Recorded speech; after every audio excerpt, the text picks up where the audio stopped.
2021년 7월 12일 월요일입니다. 안녕하십니까, 주진우입니다. 이재명, 이낙연, 정세균, 추미애, 박용진, 김두관, 더불어민주당 본 경선에 진출할 6명의 후보가 확정됐습니다. 야권의 대선 후보는 난립하고 있습니다. 더 많이 나오고 있습니다. 윤석열 전 총장은 대선 예비 후보를 등록했고요. 최재형 전 감사원장은 국민의힘 입당을 좀 더 검토하겠다고 밝혔습니다. 이런 가운데 이준석 국민의힘 대표, 여가부에 이어서 통일부 폐지론도 꺼내들었는데요. 막이 오른 대선 상황, 최민희, 김용남 전 의원과 분석해 보겠습니다. 코로나 확진자가 연일 1000명대를 기록하면서 수도권의 4단계 거리두기가 시작됐습니다. 문재인 대통령은 짧고 굵게 끝내겠다, 조금만 더 참고 견뎌주시라고 당부했습니다. 재난지원금 논의는 새 국면을 맞았습니다. 민주당은 전 국민에게 지급하라, 이렇게 주장하고 있고요. 홍남기 부총리는 재난지원금은 80%까지만이다, 이렇게 선을 그었습니다. 기본소득당 용해인 의원이 재난지원금 보편 지급을 넘어서 기본소득으로 가야 된다, 이렇게 주장한 바 있는데요. 이 상황 어떻게 보고 계신지 들어보겠습니다. 100억 원대 사기 혐의로 구속된 수산업자, 이 가짜 수산업자로부터 금품을 받은 의혹으로 정식 조사를 받고 있는 경찰, 검찰, 언론인이 모두 7명으로 늘었습니다. 박범계 법무부 장관은 검사 연루 의혹에 대해서 개인의 일탈인지 아니면 조직 문화인지 진상조사에서 밝혀보겠다, 이렇게 얘기했는데요. 가짜 수산업자발 사건, 김은지 기자와 정리해보겠습니다. 나비처럼 날아 벌처럼 쏜다. 여기는 주진우 라이브입니다. 오늘도 자중자애, 겸손하고 진정성 있게 여러분과 함께하고 하겠습니다. 자, 월요일부터 토요일까지 오후 5시 5분에 주진우 라이브 하고 있습니다. 어떻게 듣고 계신지 좀 알려주십시오. 차에서 보통 들으십니까? 퇴근길에 들으시나요? KBS 1라디오 서울 수도권 주파수는 97.3MHz고요. 잘 들리시죠? 어디서 안 들린다 하면 또 알려주십시오. 유튜브로 만나보시는 분들도 좀 있으시죠? 잘 보이시나요? 그리고 KBS 모바일 앱 콩으로 듣고 계신 분 계신가요? 손 들어주세요.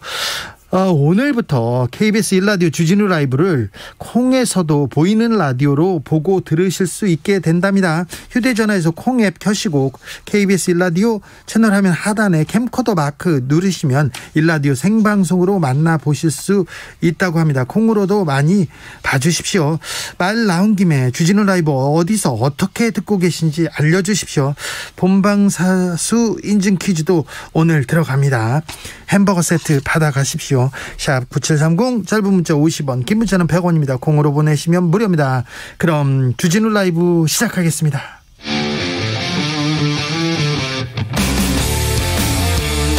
탐사보도 외길 인생 20년. 주 기자가 제일 싫어하는 것은?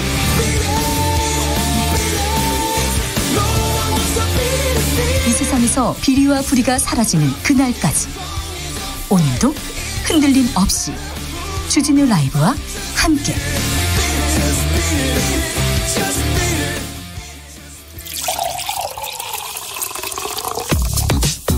진짜 중요한 뉴스만 쭉 뽑아냈습니다. 주 라이브가 뽑은 오늘의 뉴스 주스.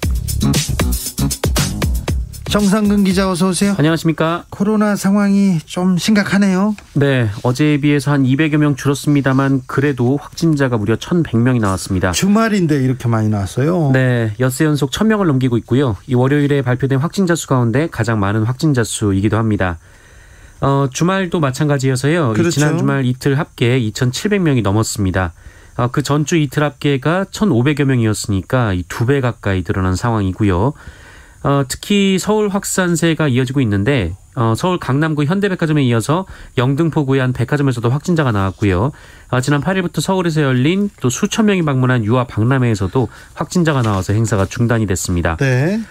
비수도권도 걱정인데요. 이 비수도권은 확진자 비율이 한 20% 정도였는데 현재 27%까지 올라간 상황입니다.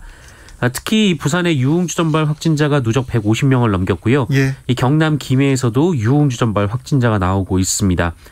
이 충남에서는 그 육군 논산훈련소에서 그리고 제주도에서는 피서객들이 몰리면서 확진자가 쏟아져 나오고 있습니다. 더 걱정인 것은 지금 어디서 감염됐는지 알 수 없는 확진자 비율이 사상 최초로 30%를 넘겼다라고 합니다. 집단 감염 전국적으로 계속되고 있습니다. 어디에서 확진자가 나오는지 지금 30%나 못 찾아낸다고 합니다. 그동안 우리가 K방역이 자랑하던 어디서 어떻게 이 경로를 밝히는 부분이었는데요. 이거 굉장히 심각한 수준입니다. 오늘부터는 수도권에서 사회적 거리두기 4단계 적용됩니다. 네, 오늘부터 2주 동안 낮에는 4명까지 모일 수 있지만 오후 6시 이후에는 2명까지만 모일 수 있습니다. 직계가족도 예외는 없고요. 식당과 카페, 학원 등은 오후 10시까지만 운영되고요. 클럽, 나이트클럽, 헌팅포차 등 유흥시설, 그리고 홀덤펍 같은 감염 위험이 큰 시설들은 집합이 금지됩니다. 예. 종교시설은 비대면 예배만 허용되고요. 스포츠 경기는 무관중으로, 또 결혼식이나 장례식은 친족에 한해서만 49명까지만 참석이 허용됩니다. 네. 백신 접종자에게 제공하기로 했던 혜택도 보류되고요. 수도권의 어린이집은 오늘부터 휴원을 하고, 또 유치원과 초중고등학교는 경기도 인천은 오늘부터, 또 서울은 수요일부터 원격 수업으로 전환됩니다. 한편 정부는 이 거리두기 격상에 따른 소상공인들의 손실을 이미 통과된 손실보상법에 따라서 보상금을 산정해 지급할 계획이라고 밝혔습니다. 현재 수도권 특별방역점검회의 정부 합동 브리핑 진행 중입니다. 정은경 질병관리청장에 이어서 지금은 권덕철 보건복지부 장관이 발표 중인데요. 현재 상황이 지속되면 8월 중순에는 2,300명까지 확진자가 증가한다고 합니다. 그리고는 감소할 수 있다고 하는데, 그러면 그때까지 계속 늘어나서 2,300명까지 갈 수 있다고 생각하셔야 됩니다. 지금 바짝 고삐를 조여야 됩니다. 수도권 역학조사 능력 보강을 위해서 군, 경찰 추가 지원할 예정이고요. 경증 환자 급증 대비해서 선제적인 병상 확보도 추진할 것이라고 합니다. 숨은 감염자 찾기 위해서 진단검사 대폭 확대하는데, 혹시 이상한 증세가 있으면 바로 가서 선제적으로 검사 받으셔야 되고요. 아프면 조금 쉬셔야 되고요. 그리고 사람들이 많이 있는 곳, 맛집 이런 데는 각별히 좀 조심하시고 안 가야 됩니다. 우리나라만 이런 게 아니라요. 전 세계적인 현상입니다. 4차 유행이 온 것 같습니다. 일본 도쿄는 올림픽이 지금 10일밖에 안 남았는데 긴급 사태 선포했습니다. 6주간 선포했는데 이제 음식점에서 술을 안 팔아요. 술을 먹을 수가 없고 오후 8시면 영업을 다 종료합니다. 그러니까 우리보다 훨씬 더 이 거리두기 단계가 굉장히 심각하니까요. 전 세계적으로 지금 유행이 오고 있으니 거리두기 해야 되고요. 멈춰야 됩니다. 지금 바짝 긴장의 끈을 조여야 합니다. 네, 다시 한번 당부드리겠습니다. 재난지원금 얘기가 계속 나오는데요. 맞벌이 부부에 한해서는 재난지원금 기준을 좀 바꾼다면서요? 네, 홍남기 경제부총리가 이 G20 재무장관 회의 참석차 이탈리아에 가 있는데요. 네. 이 동행한 기자들과 간담회를 열고 맞벌이 부부의 1억 원 소득은 헛벌이 부부의 1억 원 소득과 또 다른 측면이 있다면서 이 맞벌이는 소득을 합해서 계산하고 부담 수요도 더 있다라고 말했습니다. 이 맞벌이 가구의 이 재난지원금 지급 기준을 완화하는 것을 검토하고 있다라는 취지인데요. 네. 실제로 통계청에 따르면 이 맞벌이 가구의 경우 헛벌이 가구보다 이 170만 원 정도 평균 수입이 더 많긴 하지만 평균 가계 지출도 100만 원가량 더 많은 것으로 나타난 바 있습니다. 그렇죠. 아무튼 지금 코로나 상황이 심각해지고 이렇게 누구는 받고 누구는 안 받고 누구는 차별받는다 이런 얘기가 나오면서 재난지원금을 전 국민한테 줘야 된다는 그런 얘기도 계속 나오고 있습니다. 이 얘기는 잠시 후에 용해인 의원하고 다시 나눠보겠습니다. 민주당이 예비 경선을 마쳤습니다. 네, 총 9명이 출사표를 던졌던 민주당 대선 경선 후보가 6명으로 압축됐습니다. 앞서 이광재 의원은 정세균 후보와 단일화를 하고 사퇴를 했고요. 어제 예비 경선 컷오프를 통해서 양승조 충남도지사, 최문순 강원도지사가 탈락을 했습니다. 이제 민주당 본선 경쟁이 시작됩니까? 네, 다음 달 7일 이 대전 충남을 시작으로 총 11차례 전국을 순회하는 방식으로 본 경선이 치러집니다. 만약 9월 5일 이 최종 경선에서 과반 득표자가 나오지 않을 경우 9월 10일 1, 2위 후보 간의 결선 투표를 진행하게 됩니다. 그런데 민주당 국민 선거인단 뽑는데 김재원 국민의힘 최고위원이 지원했어요. 논란이 좀 있네요. 네, 이 더불어민주당은 권리당원이 아닌 그 일반 국민들을 대상으로 국민 선거인단을 모집해서 이 경선에서 투표권을 행사하도록 하고 있는데요. 네. 그런데 김재원 국민의힘 최고위원이 민주당의 국민선거인단에 신청했다라고 밝혀서 지금 논란이 되고 있습니다.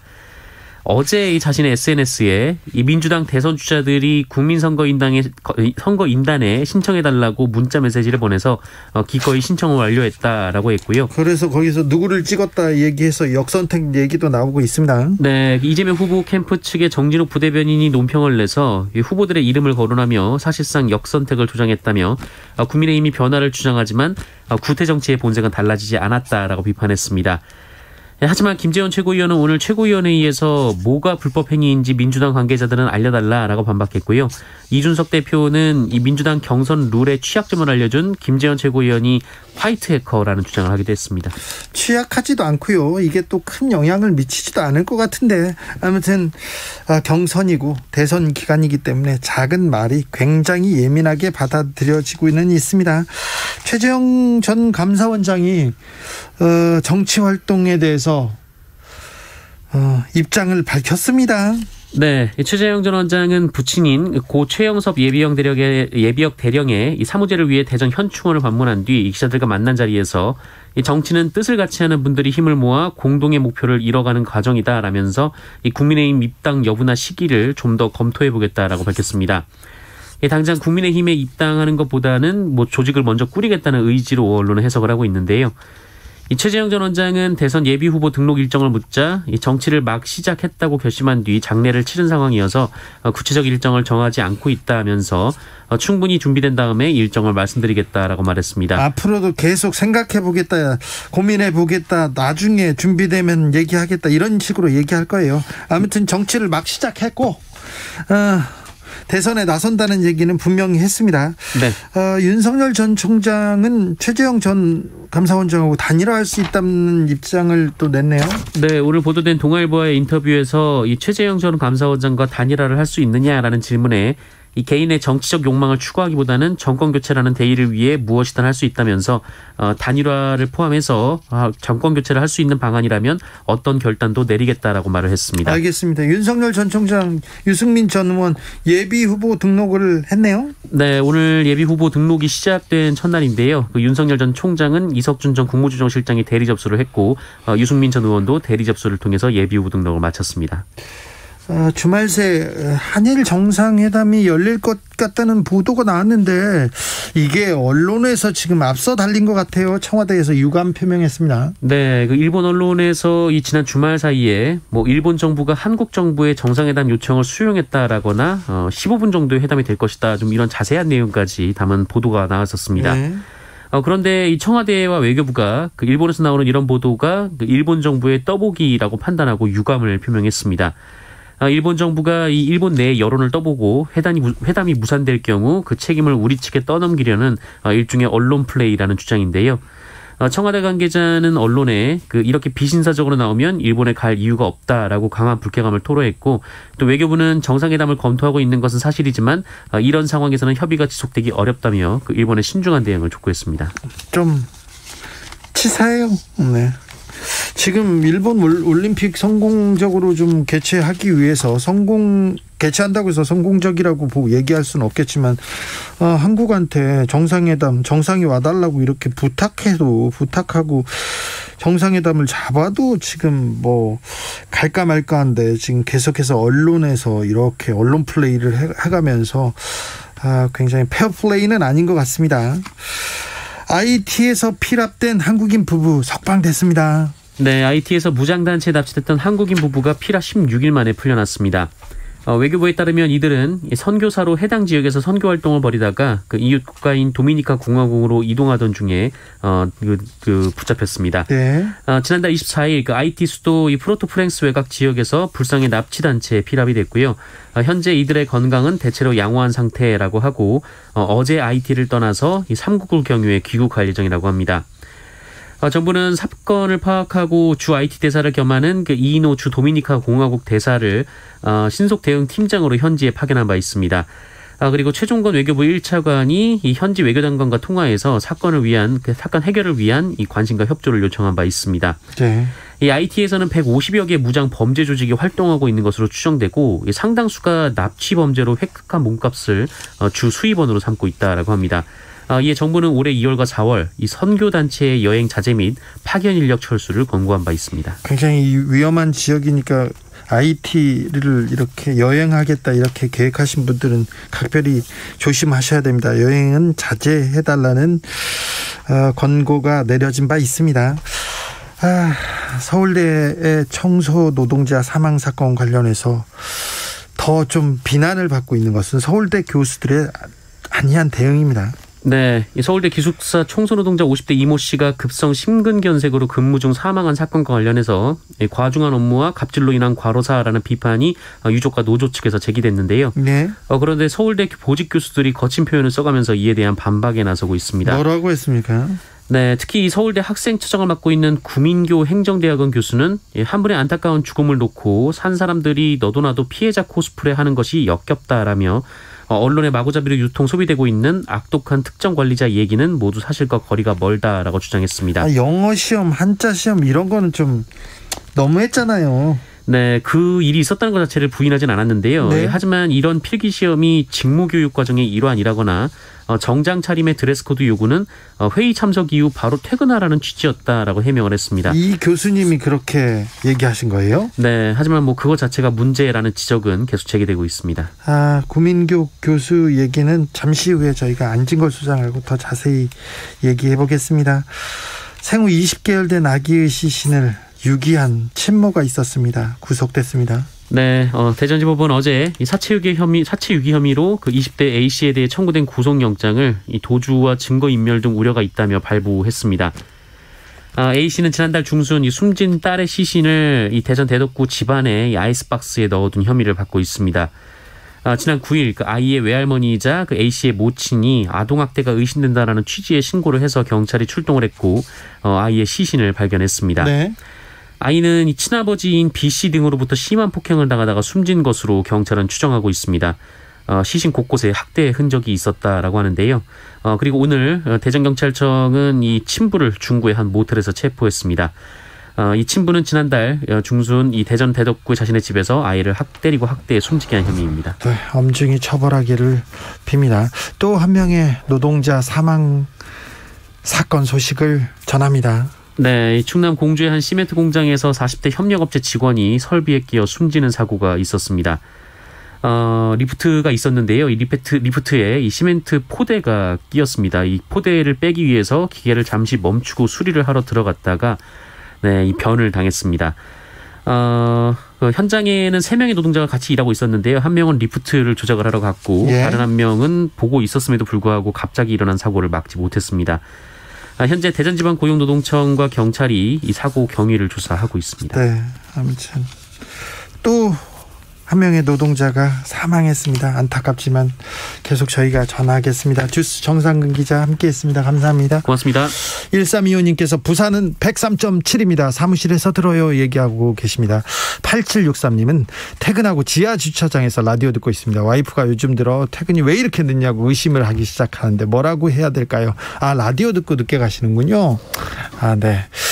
6150님께서는 제주도 애청자입니다. 업무차 우도 들어갔다 나오는 길입니다. 코로나 상황이 심각한데 제주도 우도 찾는 관광객 배를 꽉 채웠어요. 지금껏 잘 견뎌왔는데 조금만 더 견뎌봅시다. 당분간 여행 좀 자제해 주세요. 제주도 관광객 엄청나네요. 조금 괜찮아지면 그때들 좀 오세요. 제발요. 이렇게 얘기합니다. 아무튼 코로나로 가장 어려운 가장 어두운 터널을 지금 통과하고 있습니다. 자, 짧고 굵게 우리 끝낼 수 있습니다. 교통정보센터 다녀오겠습니다. 임초희 씨. 네, 이 시각 교통정보입니다. 먼저 서울 시내 상황입니다. 분당수서로 성남 쪽으로 수서 부근 3차로에 고장난 차가 있어서 주의하셔야겠고요. 탄천 1교부터 여파받고 있습니다. 올림픽대로 공항 쪽으로는 성수대교부터 한강대교까지 차가 많고요. 양화대교 부근 2차로에 고장난 차가 멈춰 있어서 부근에서 다시 한번 막히고 있습니다. 강변북로 일산 방향은 한강대교부터 성산대교까지 답답하고요. 서부간선도로 안양 쪽은 성산대교 지나서 3차로에서 도로 포장 공사 중이라 차로 변경에 유의하셔야겠습니다. 작업 구간 지나 금천교까지 점점 밀려서 35분 정도 걸리고 있고요. 영동고속도로 강릉 쪽은 여주 분기점에서 정체인데요. 이 일대 4차로에서 노면 작업을 하고 있습니다. 반대 인천 쪽은 5시를 전후로 교통량 늘고 있습니다. 동수원 부근에서 광교터널, 부곡부터 동군포, 그리고 월곶에서 다시 한번 정체입니다. KBS 교통정보센터에서 임초희였습니다.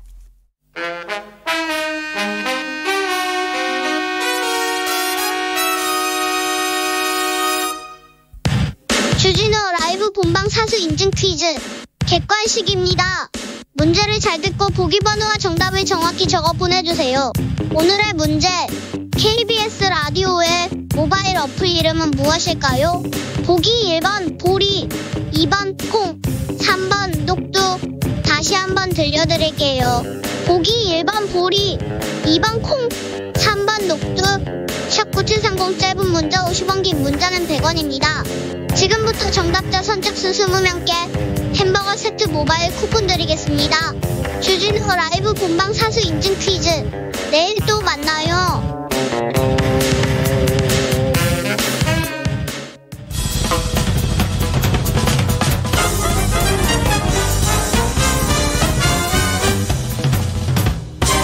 훅 인터뷰. 모두를 위한, 모두를 향한, 모두의 궁금증 훅 인터뷰. 용해인 기본소득당 의원이 아이와 함께하는 출근길, 연일 화제였습니다. 아이는 그렇게 또 참 순하대요. 잘도 자고요. 자, 엄마 국회의원이 된 용해인 기본소득당 의원 만나보겠습니다. 안녕하세요. 네, 안녕하세요. 네. 기본소득당 용해인입니다. 몸은 건강하세요? 네, 아주 잘 회복했습니다. 아이가 너무 착하더라고요. 네, 그날 이제 왜 이렇게 순하냐라는 네. 말 많이 들었는데요. 그날 네. 집에 가서 안 보탰던 것만큼 그날 집에 가서 다 보탰습니다. 그래요? 그렇구나. 카메라를 알아보고 사람들한테는 걱정할까봐. 네, 엄마 일하는 데라고 협조한 것 같습니다. 그렇죠. 근데 집에 가서는 또 그랬어요? 네. 네, 쉽지 않네요. 저녁에 잠은 잘 잡니까? 애기요? 네. 오늘부터 7시간 잠을 자기 시작했습니다. 오늘 전까지는요? 오늘 전까지는 3시간 단위로 일어나서 밥을 먹었고요. 예, 알겠습니다.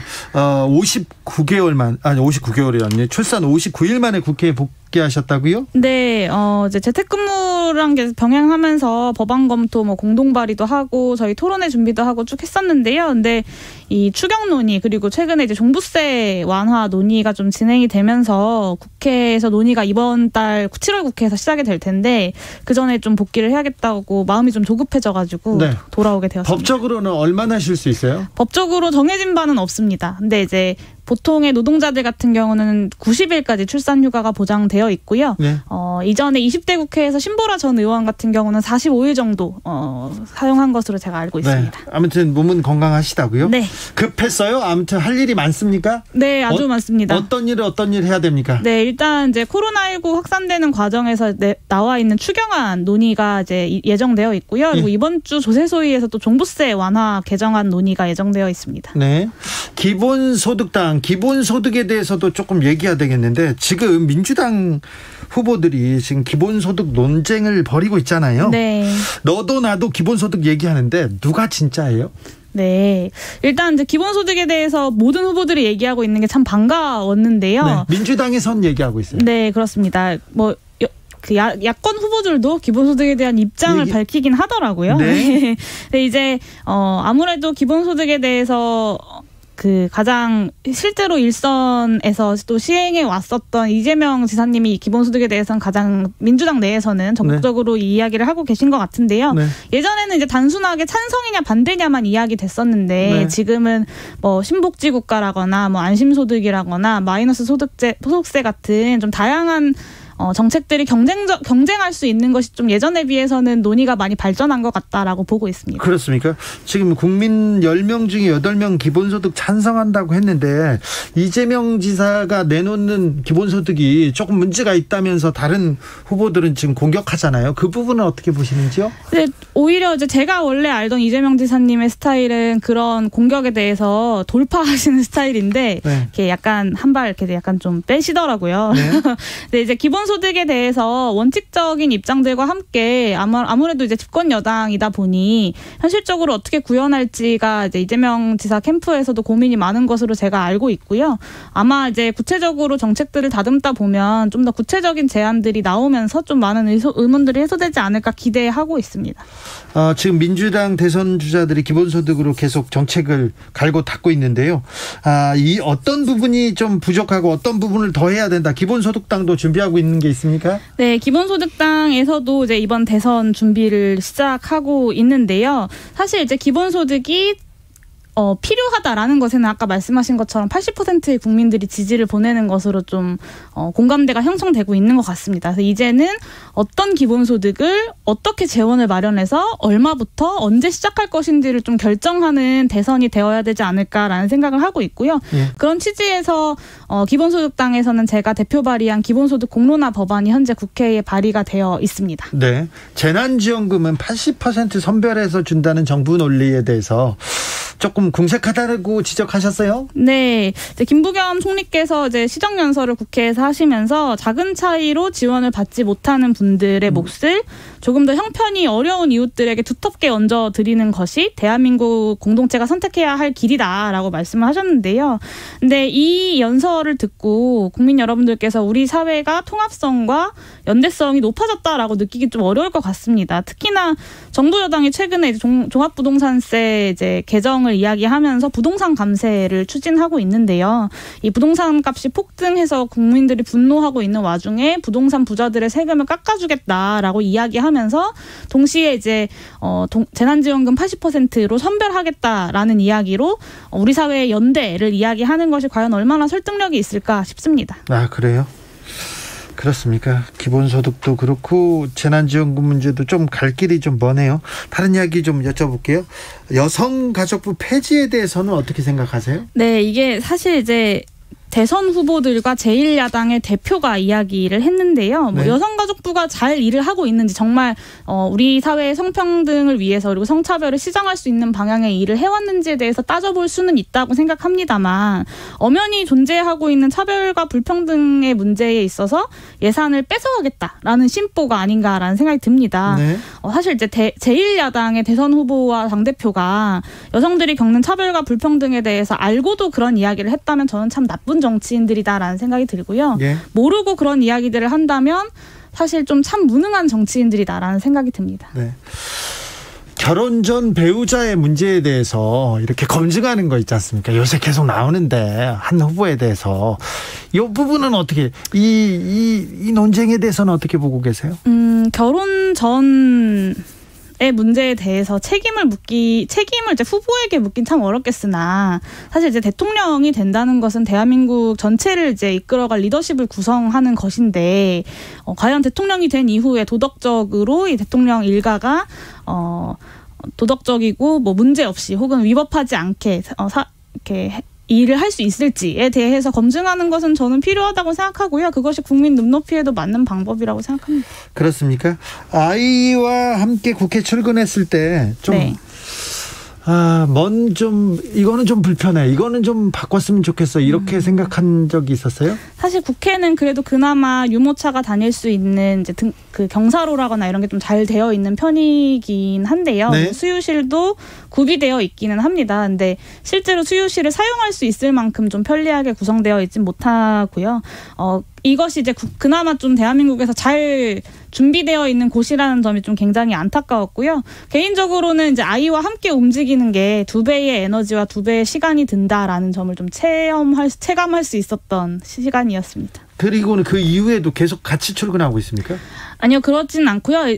제가 이제 아이와 함께 출근하겠다는 것이 매일 국회에 아이를 데려오겠다라는 취지는 아니었습니다. 근데 네. 코로나19 때도 많은 분들 마찬가지일 텐데 갑자기 아이를 본인이 돌봐야만 하는 경우가 생기잖아요. 네. 예를 들면 아이가 학교에서 확진자가 발생해서 갑자기 하교를 해야 된다거나 네. 어린이집이 문을 닫는다거나 이런 어쩔 수 없는 경우에 아이를 돌보면서도 일을 할 수도 있도록 해야 된다라는 취지의 내용이었고요. 그래서 앞으로 이제 제가 어쩔 수 없이 남편도 사정이 안 되고 저희 친정어머니도 사정이 안 될 때 제가 아이를 돌봐야만 할 때는 아이와 함께 출근하게 될 것 같습니다. 지금은 그러면 남편이 지금 아이를 보고 있습니까? 네, 오늘은 남편이 아이를 보고 있고요. 네. 이제 오늘 이제 기저귀 파티를 하고 있다고 소식이 전해져 왔습니다. 지금요? 네. 보통 때는 지금 그 남편이 지금 육아를 합니까? 네, 지금 남편이 육아휴직을 하고 아이를 돌보고 있습니다. 몇 살 때 지금 그러면 국회 어린이집에 보냅니까? 국회 어린이집에 제가 알기로는 뭐 영세반도 있는 것으로 알고 있는데요. 근데 9월이 되어야 신청을 할 수 있다고 합니다. 그래서 네. 저는 아직 신청을 할 수 없어서 태어난 이후에만 신청을 할 수 있거든요. 네. 그래서 대기하고 있는 중입니다. 그래요? 대기해야 됩니까? 네, 그렇습니다. 키읔님께서 용해인 의원 애기 엄마는 여기 있는데 애기는 지금 누구랑 있어요? 걱정이에요. 지금 남편하고 기저귀 파티하고 있답니다. 그런데 아이는 엄마가 키워야지, 엄마가 필요해, 이렇게 생각하시는 분들이 아직도 있어요. 아직도 있습니다. 좀 그분들한테 한마디 해주세요. 네, 아이에게는 돌봐줄 수 있는 사람이 필요하죠. 아이는 혼자서 할 수 없는 일들이 많기 때문에 돌봐줄 수 있는 사람이 필요한데요. 그것이 엄마 아빠 둘 다이면 가장 좋을 것이고, 그리고 가능하다면 주 양육자가 있는 것이 필요하다고 생각하는데요. 그것이 엄마가 될 수도 있고 아빠가 될 수도 있다고 생각합니다. 제가 저희 남편 하는 거 보니까요, 저보다 잘 하더라고요. 아, 그래요? 네, 저도 초보고 남편도 초보인데 남편이 저보다 좀 더 꼼꼼하기도 하고 힘도 세고. 네, 힘도 세고 잘 하더라고요. 그럼 좀 맡겨요. 네, 그래서 꼭 엄마일 필요는 없다라는 생각을 하고 있습니다. 참 아이하고 이렇게 같이 일을 하면서 동반해서 출근을 하면서 몇 가지 생각을 하고 고민했던 걸 아이 동반법이라는 법안을 만드셨어요? 네. 이 법안은 어떤 법안이죠? 네, 아주 간단한 법안인데요. 현재 국회에 아이를 돌보면서 그 본회의에 참석할 수가 없게 되어 있습니다. 네. 그래서 수유가 필요한 만 24개월 이하의 영아들의 경우에 필요한 경우 엄마 아빠와 함께 국회 본회의장에 출입할 수 있도록 하는 내용입니다. 네. 기본소득당은 뭐 지금 기본소득당의 가장 큰 현안은 뭡니까? 네, 기본소득당의 가장 큰 현안은 지금은 이제 재난지원금 보편지급 네. 문제를 어떻게 풀어갈 것이냐가 이번 7월 국회에서는 가장 중요한 현안이고요. 여기와 네. 동시에 종합부동산세를 형해화시키는 시도에 네. 대해서 그 종부세 후퇴를 막아내고 이제 토지보유세 도입과 기본소득 토지세 도입을 해내는 것이 사실 저희가 지금 법안을 좀 준비하고 있습니다. 네. 그게 지금의 가장 큰 현안이라고 말씀드릴 수 있을 것 같습니다. 기본소득당은 대선을 어떻게 치를 예정입니까? 네, 일단은 저희가 굉장히 젊은 정당이기 때문에요. 네, 대통령 출마는 40세 이상만 가능하잖아요. 네. 그래서 후보 발굴을 하는 것이 가장 첫 번째 과제입니다. 40세 이하가 거의 대부분이죠. 40세 이하가 거의 대부분이고 평균 나이 24세이기 때문에요. 제가 네. 좀 당에선 나이가 많은 편이거든요. 그래요? 네. 그러면 이 대선을 어떻게 치를 겁니까? 많이 기본소득당의 공약이나 생각하고 비슷한 후보가 있습니까? 그래서 기본소득당하고 같이 논의하는 사람들도 있습니까? 네, 일단은 기본소득당도 정당이기 때문에요. 기본소득당의 선거를 준비하는 것이 1차의 과제이고요. 그 네. 이후에 정말로 기본소득의 실현이 가능한 후보들이 서로와 함께 경쟁해서 뭔가를 합의할 수 있다면 열어놓고 논의할 수 있겠으나 아직은 저희는 이제 후보 발굴 단계에 있기 때문에 지금 이야기하기는 좀 이른 것 같습니다. 네, 국민의힘 야당 측에서 생각하는 기본소득은 어떻습니까? 저희는 이제 국민의힘이 이야기하는 기본소득을 유사품이라고 하는데요. 기본소득의 유사품과 자매품들이 있는데 네. 국민의힘이 이야기하는 기본소득은 유사품이다라고 해서 기본소득이 아닌 것에 기본소득이라는 딱지만 붙여서 좀 판매하고 있는 거 아니냐라고 좀 보고 있습니다. 구체적으로 어떤 면이요? 예를 들면 이제 윤희숙 의원이 이제 작년에 이제 이야기했던 국민의힘형 기본소득 같은 경우는 사실은 이제 전 국민에게 조건 없이 주어진다는 것이 기본소득의 가장 큰 특징인데요. 기본소득의 기준선을 두고 있습니다. 그래서 이것은 기본소득이라고 볼 수 없다라고 보는 것이죠. 네, 김동관님께서 본 회장을 수유실로 쓰세요 얘기합니다. 0675님께서는 국회가 아기가 가면 안 됩니다. 어른 싸우는 모습에 교육에 좋지 않아요. 아기 놀래요. 그러면 밤에 잠 안 자요 얘기합니다.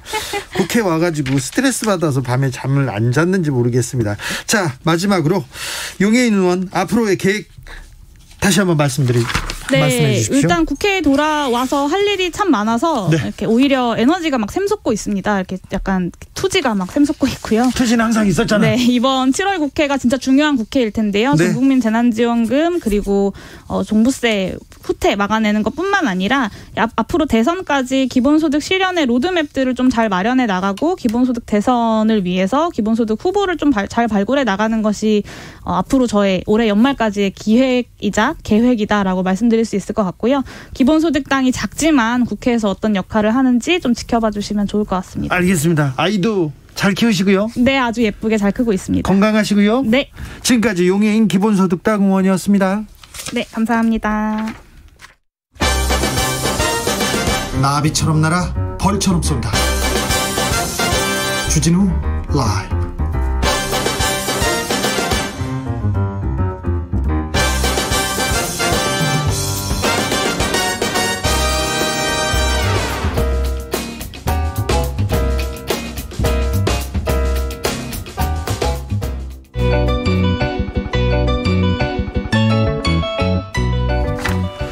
한층 날카롭다, 한결 정확하다, 한편 세심하다. 밖에서 보는 내밀한 분석, 정치적 원의 시점. 오늘의 정치권 상황 원외에서 더 정확하게 분석해드립니다. 최민희 전 더불어민주당 의원 어서 오세요. 안녕하세요. 불굴의 희망 최민희입니다. 그리고 김용남 전 자유한국당 의원 어서 오세요. 네, 안녕하세요. 김용남입니다. 김용남 의원님 잘 계셨습니까? 예, 뭐 그럭저럭. 네, 주말은 어떻게 보내세요? 주말에 요새 주로 집에 있는데요. 어디 갈 데도 없고 해서. 최민희 의원님은요? 저 주말에 방송 있고요. 네. 그리고 일요일은 어머님이 계셔서 구순이시거든요. 아, 네. 네, 어머님과 같이 지냅니다. 자, 민주당 대선 경선 후보 6명으로 압축됐는데요. 이제 본경선의 시간이 됐습니다. 자, 민주당 경선 어떻게 보고 계십니까? 김용남 의원님. 처음에는 그 경선 후보가 9명으로 출발을 했잖아요. 예. 근데 9명일 때는 1대 8의 구도로 싸우다가 네. 6명으로 좁혀졌으니까 1대 5의 구도로 네. 뭐 그 반대편의 숫자는 좀 줄었습니다만 구도에 있어서 어떠한 변화는 없는 것 같고요. 네. 그러니까 1강 대 나머지 네. 이 구도는 변함이 없는 것 같고 뭐 외부에서 보기에도 민주당 이번 경선은 결국엔 이재명 후보냐 아니냐 뭐 이 구도는 변함없어 보입니다. 근데 끝까지 이렇게 이 구도가 갈 것 같습니까? 제가 보기엔 그럴 것 같은데요. 최민희 의원님. 의외로 민주당 경선이 흥행하고 있습니다. 그리고 경선인단이 주말 거치면서 70만이 넘었어요. 네, 최민희 의원님께서 의외라는 얘기를 2번이나 하셨어요? 네. 네. 의외는 의외죠. 네. 근데 그게 중요하죠. 반전이 있다는 거. 그리고 이게 70만은요. 2017년에 경선인단 모집했었거든요. 예. 그때보다 훨씬 빠른 속도인데 네. 이건 두 가지를 다 가지고 있는 것 같아요. 하나는 조직이 가동되고 있다. 네. 그리고 이번 대권 후보 중에 조직이 탄탄한 분들이 계시거든요. 네. 그래서 조직이 풀 가동되고 있다 이거고, 두 번째는 지금 민주당 그 경선인단 모집 흥행에 도움을 주고 있는 분들이 계세요. 김재원 김재원 최고위원은 좀 의외의 행보이긴 한데 그것이 관심을 더 끌어들이게 하는 것 같고, 다른 하나는 윤석열 후보 지지 커뮤니티에서 예. 그 다른 후보를 역선택해서 이재명을 떨어뜨리자, 네. 이런 운동을 한다는 게 그 지난 금요일부터 쫙 알려졌습니다. 예. 네, 그러면서 이것이 또 경선 흥행에 의외의 도움을 주고 있습니다. 그 김재원 최고위원의 말은 저는 이렇게 이해합니다. 그러니까 실제로 민주당을 좋아하지 않는 분들이 민주당 선거인단에 들어가서 무슨 결과에 영향을 끼칠 정도로, 네.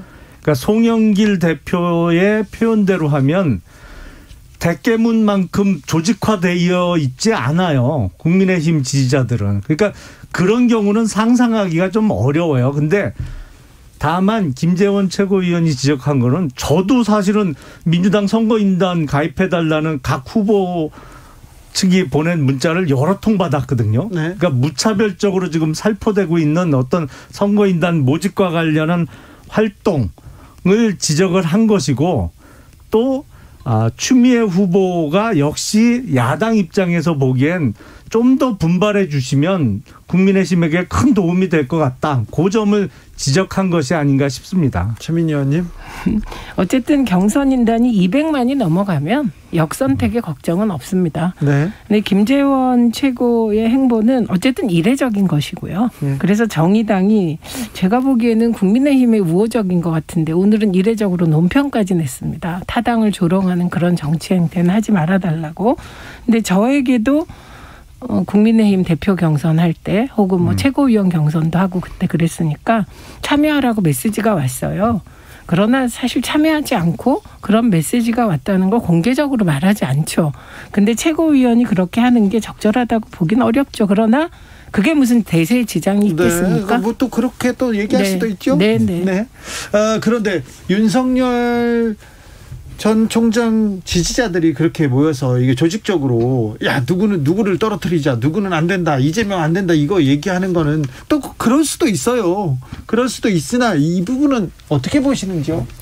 글쎄요, 뭐 소수의 분들이 아이디어 차원에서 그런 얘기를 꺼냈는지는 모르겠습니다만 사실은 그 정도로 조직화되어 있으면 무조건 그 사람이 당선되죠. 제가 보기에는 상당히 과장된 얘기고 가능성이 적어 보입니다. 근데 그게 구체적으로 어떤 후보를 찍으면 이재명을 떨어뜨릴 수 있고 그 후보가 되면 국민의힘이 무난히 이긴다. 이런 논리적 배경까지 그렇게 설명을 해서 문제인데 저는 경선인단이 200만이 넘어가면 무의미하다고 봅니다. 네. 다른 주제로 넘어가 보겠습니다. 지금 민주당 경선 후보들 가운데서 부인 김건희 씨, 윤석열 전 총장의 부인 김건희 씨 논문 문제 두고 결혼 전에 논문까지 이거 너무한 거 아니냐? 아니다. 검증해야 된다. 좀 이렇게 갈리고 있는 것 같아요. 김영남 의원 어떻게 생각하시는지요? 2002년 대선으로 제가 기억을 하는데요.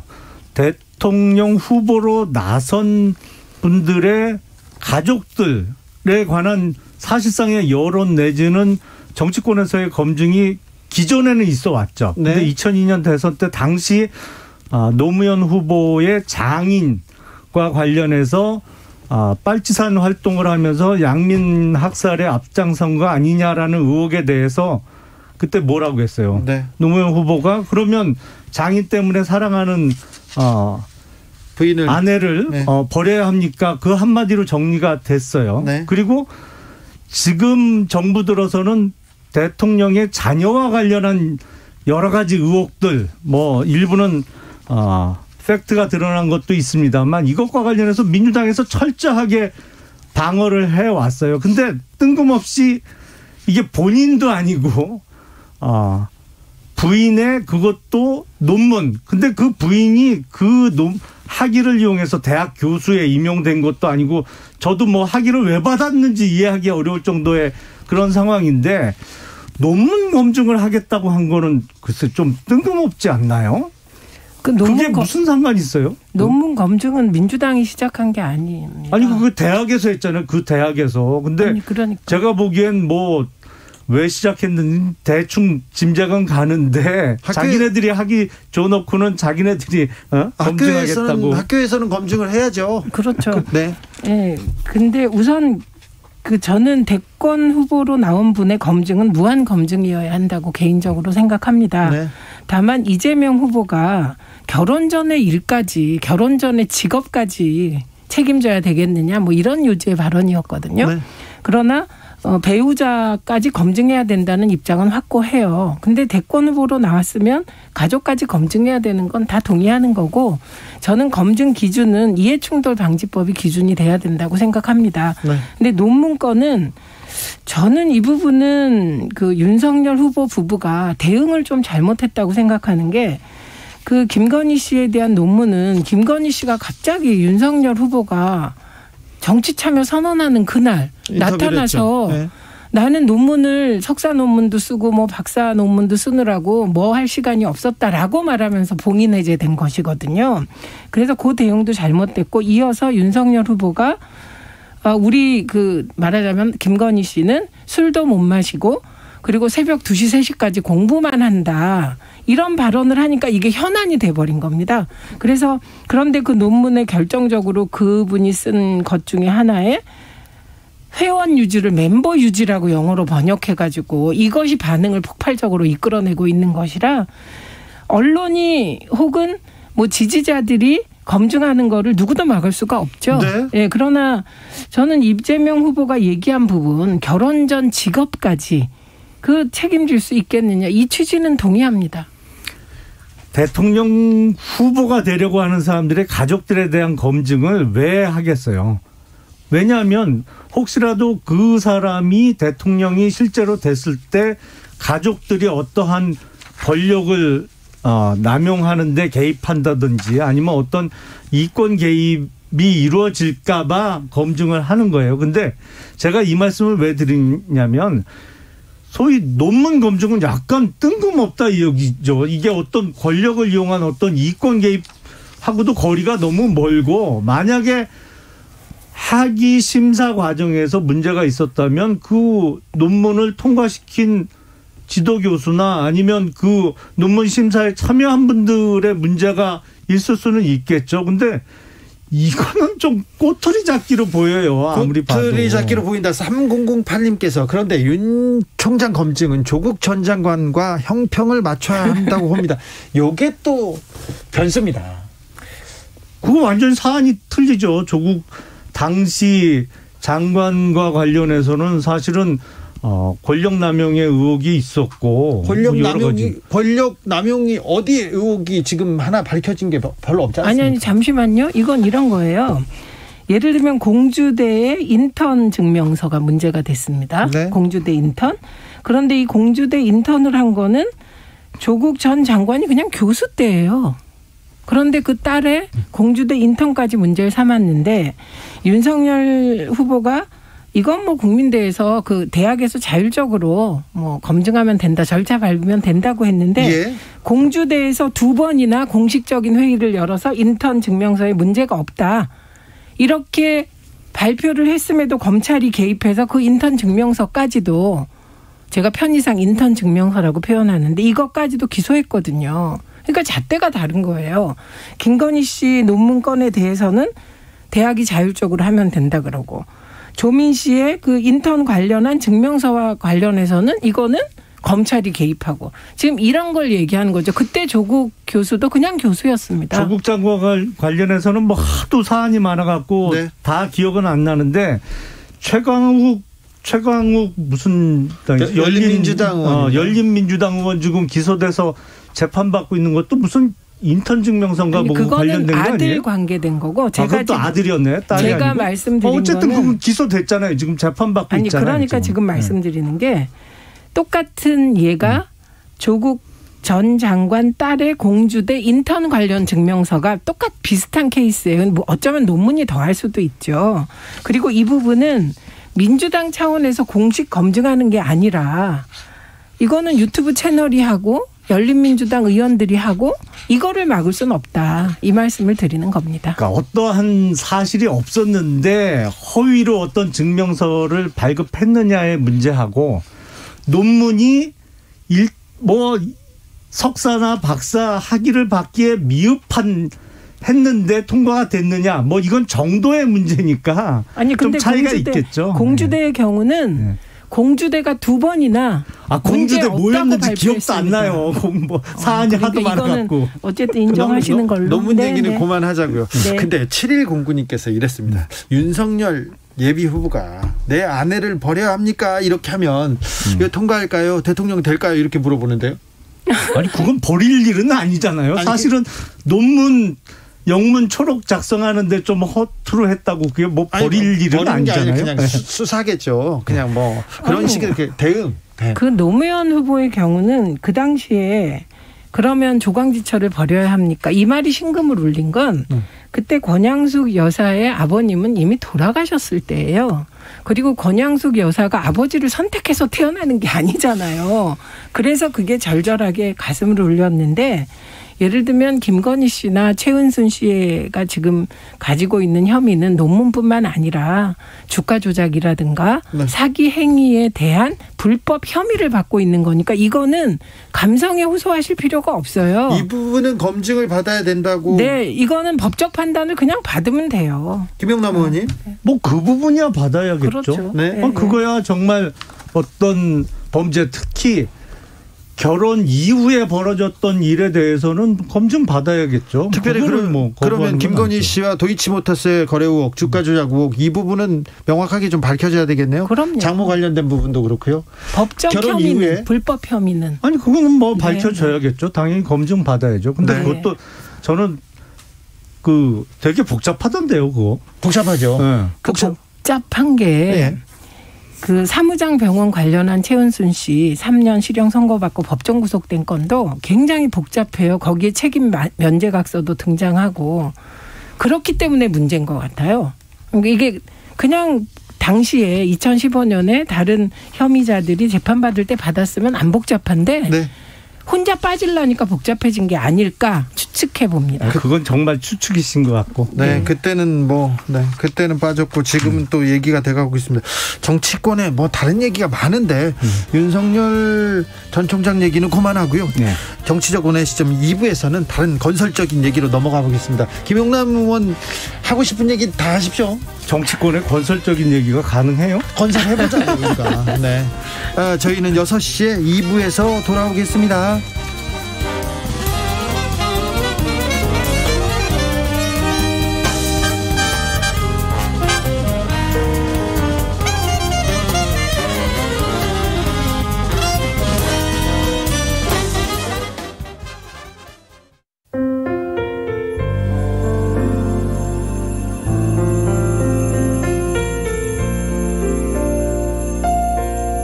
KBS 라디오 연중기획 희망충전 대한민국 438번째 이야기.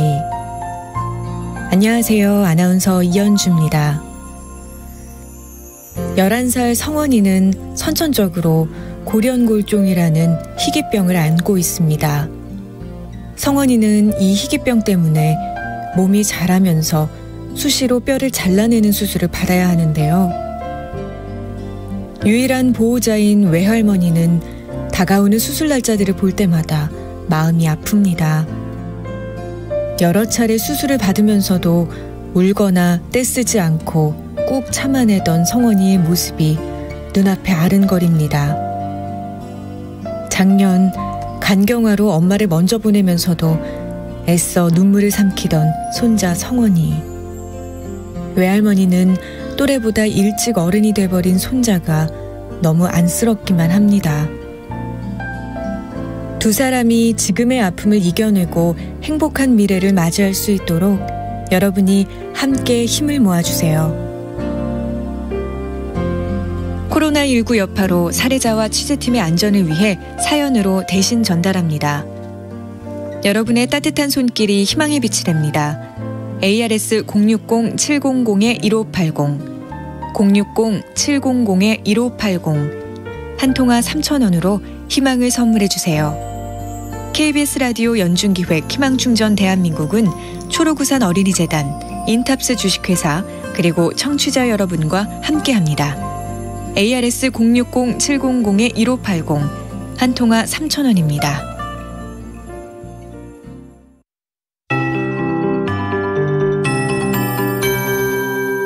KBS 58분 날씨. 상당히 무덥습니다. 전국 대부분 지역 폭염특보가 내려져 있고 내륙 지역과 제주도 일부 지역은 폭염 경보 상황입니다. 이 더위가 밤낮을 가리지 않을 것으로 예상됩니다. 오늘 밤 기온이 많이 내려가지 않아 열대야 현상이 나타나는 곳도 많겠습니다. 예상되는 내일 아침 최저 기온을 보면 서울과 청주, 제주가 26도, 인천과 대전, 대구, 광주, 부산 25도로 오늘 밤 열대야 현상이 나타날 것으로 보이고요. 내일도 상당히 무덥겠습니다. 대구를 비롯해 경산과 영동 지역, 낮 최고 기온 35도를 내다보고 있고 춘천과 대전은 34도, 서울, 강릉, 제주 33도, 세종, 광주, 울산 32, 부산 30도가 예상됩니다. 대부분 30도를 넘어설 것으로 보이고 높은 습도 탓에 체감 온도는 이를 훨씬 더 넘는다는 점 염두에 두시고 건강 잘 챙기시는 것이 좋겠습니다. 이런 가운데 일부 지역은 대기 불안정으로 인해서 오늘도 소나기 소식이 전해지고 있습니다. 지금은 합천 일대로 소나기가 내리고 있는데요. 오늘 밤까지 충청권 내륙 지역과 강원도, 전라도 동부 내륙 지역과 경상권을 중심으로 소나기가 내리겠고 특히 경상권을 중심으로 시간당 강우량이 50mm가 넘는 아주 강한 소나기와 함께 순간 돌풍도 강하다는 점 염두에 두시기 바랍니다. 지금 서울 기온은 31.6도, 습도 60%입니다. 윤지수입니다.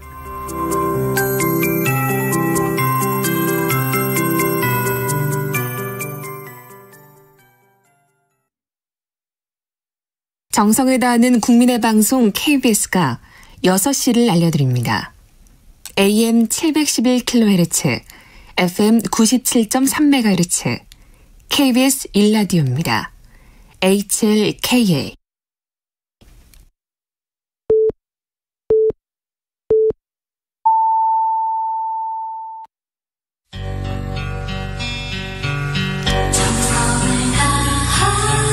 정성을 다하는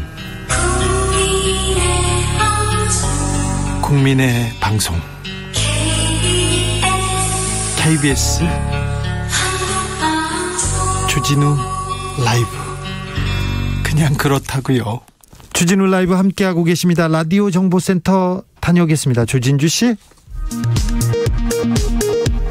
방역당국은 현재 코로나19 상황이 지속되는 경우 8월 중순 2,331명까지 확진자가 증가한 후 감소할 것으로 전망된다고 밝혔습니다.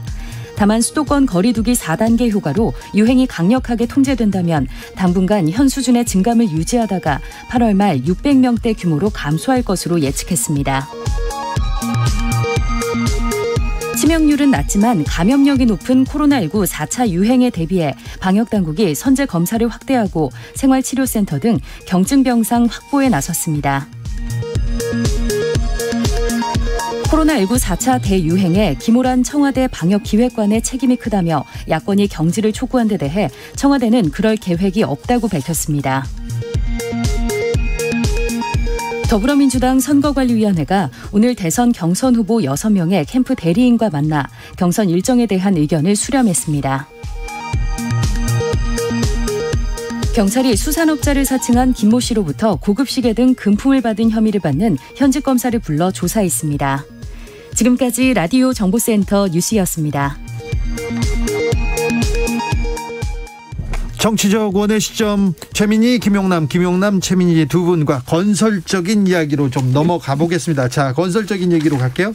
윤석열 전 총장이 이명박 박근혜 전 대통령에 대해서 구속을 두고 고초를 겪는 과거 보수정부 인사들에 대해서 그분들을 생각하면 마음이 무척 아프다, 이렇게 얘기했어요. 이 얘기는 어떻게 보십니까, 김용남 의원님? 이 건설적인 얘기가 그 이명박 전 대통령이 현대건설 사장을 지내서 건설적이라고 그렇죠. 표현하신 건가요? 네, 좋습니다. 네. 이게 사실은 국민의힘 야당의 전통적인 지지자들이 윤석열 후보를 바라보는 복합성이 여기 있는 거죠. 그렇죠. 복잡성이. 이 문제로 어떻게 넘어갈 것인가. 그렇죠. 왜냐하면 누가 봐도 이명박 박근혜 전 대통령 구속에 앞장섰던 사람이 틀림없거든요. 네, 1등 공신이죠. 네, 물론 박영수 특검이 있었습니다만 실질적으로 수사를 총괄 지휘한 거는 윤석열 당시 검사였기 때문에 저 개인적으로도 사실은 윤석열 후보에 대한 감정은 아주 복잡합니다. 네. 왜냐하면 그 윤석열 후보가 서울중앙검사장으로 재직하는 동안에 한참 그때 소위 얘기하는 적폐수사라고 있었잖아요. 네. 그 과정에 스스로 삶을 마감한 변창훈 전 검사, 고 변창훈 검사가 사실은 제 친구예요. 예. 그리고 그때 당시에 이루어졌던 국정원 파견 나갔던 상태에 있었던 일에 대한 수사가 수사 방법도 상당히 거칠었고 여러 가지 문제점이 있었거든요. 그럼에도 불구하고 그러면 윤석열 후보는 안 돼라고 할 수 있느냐? 그건 이제 전통적인 야당 지지층 입장에서는 대승적인 차원에서 그래도 지금 정권을 바꾸고 하기 위해서는 윤석열을 지지해야 된다라는 어떤 공감대가 형성되면서도 이런저런 이유로 그 내면에는 복잡한 감정을 갖고 있을 수밖에 없거든요. 예. 이런 면에 있어서 윤석열 후보가 뭔가는 유감 표명 내지는 위로의 얘기를 하는 게 당연하죠. 네. 그래야 좀 더 마음을 열어놓고 응원하고 도와줄 수 있는 거죠. 그런 취지에서 나온 발언이 아닌가 싶습니다. 그래서 좀 마음이 위로가 되셨습니까, 의원님은? 좀에요? 네. 속을 너무 보이시는 것 같아요. 그리고 이게 주어도 없고 무슨 유체 이탈 화법이 너무 심하시고, 그리고 정치가 이런 겁니다. 본인이 전직 대통령 2명을 구속시키는 수사를 했고, 사실 박근혜 전 대통령은 황교안 권한대행 때 구속되셨어요. 이명박 대통령은 이제 새 정부 들어서 구속이 됐죠. 그런데 본인은 싹 빠지고 미안하다도 아니고 뭐 다른 것도 아니고 마음이 무척 아프다. 이게 뭡니까? 그래서 가지 않아야 될 길을 가다 보니 정말 너무 많은 속보이는 말도 해야 되고 뭐 이런 것 같습니다. 어떻게 이렇게 가슴 아픈 것도 선택적이신지. 예, 이게 그냥 이렇게 한 발 떨어져서 보는 국민들께는 정치란 게 저런 거구나라는 회한 같은 걸 느끼게 하는 말이지, 이게 그렇게 보수 지지자들을 또 위로할 것 같지도 않습니다. 그냥 화끈하게 죄송하다 이것도 아니고요. 죄송할 일인가요? 그러니까요. 그러니까 왜 이렇게 마음이 무척 아프다 이 말도 그냥 안 하고 계시는 게 낫지 않습니까? 안 하면 이상하지 않나요? 본인 그러니까 가지 않을 길이다.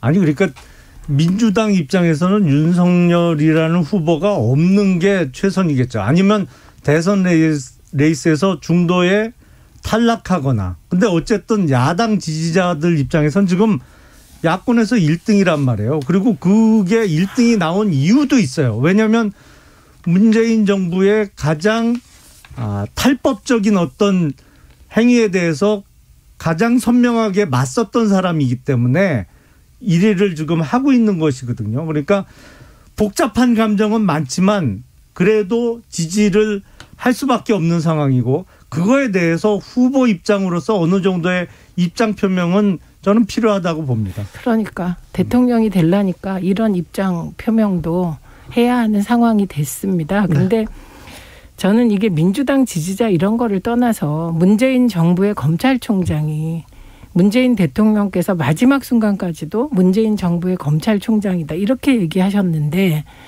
이런 행동을 하는 것은 정말 이건 공직자 윤리에도 안 맞을 뿐 아니라 누가 봐도 이 자체는 아름답지 못하죠. 검찰총장이, 그것도 조국 전 장관 문재인 정부 2인자라고 불리던 사람을 수사했는데 갑자기 야당으로 가서 대권 후보에 나오면 누가 그 수사가 정치적이 아니라고 옹호할 수 있습니까? 검찰총장을 정치적으로 이렇게 성장할 수 있도록, 특히 야권 지지자들의 압도적인 지지를 받을 수 있도록 환경을 조성한 문재인 정부의 통치 행위 자체가 문제예요. 아니 뭐 그거 문제라고 할 수 있죠. 근데 제가 보기에는 자꾸 국민이 불러냈다 이런 말 하시면 안 돼요. 야당 의원님들과 언론이 불러냈습니다. 야당 지지자들은 국민 아닌가요? 국민이 불러낸 게 맞죠? 아니 처음이 지지자들이라기보다는 야당 의원님들과 언론이 불러낸 거죠. 야당 의원들은 그냥 여론조사 1등 나오니까 딸려가는 거예요. 야당 의원들이 뭘 불러내요. 그만한 힘도 없고 그만한 의지도 없어요. 여론조사라는 게 되게 언론사가 이제 여론조사 기관에 의뢰를 하는 건데요. 그 언론사가 현직 검찰총장을 여론조사에서 넣는 것부터가 비정상이죠. 그래서 저는 이런 모순된 행동이잖아요. 본인이 두 대통령을 구속시키는 수사를 하고 그리고는 가슴 아프다고 하고, 이게 뭡니까? 그냥 이상하잖아요. 조성빈님께서 권력이 좋긴 좋은가 봐요. 과거에 자기가 법대로 처리했다던 일에 그 일을 부정적으로 말하다니 얘기하시고 7617님께서 탄핵이 강해서 건너다 못해 물놀이 하시네요 얘기합니다. 1472님 젊은 시절부터 영감님 대접을 받은 검사 출신이라 가족일 본인 일 등 사과할 줄 모릅니다. 검사 비리 문제도 사과 없이 넘어갔습니다. 나중에 패착 원인이 될 겁니다. 이렇게 얘기하셨는데요. 자, 정치권의 때 아닌 폐지 붐이 불고 있습니다. 여성가족부 폐지하자, 통일부 폐지하자 이렇게 이준석 국민의힘 대표가 거듭 주장하고 있는데 요걸 어떻게 봐야 됩니까, 김용남 의원님? 저는 어느 누구보다도 작은 정부를 지향하는 사람입니다. 네.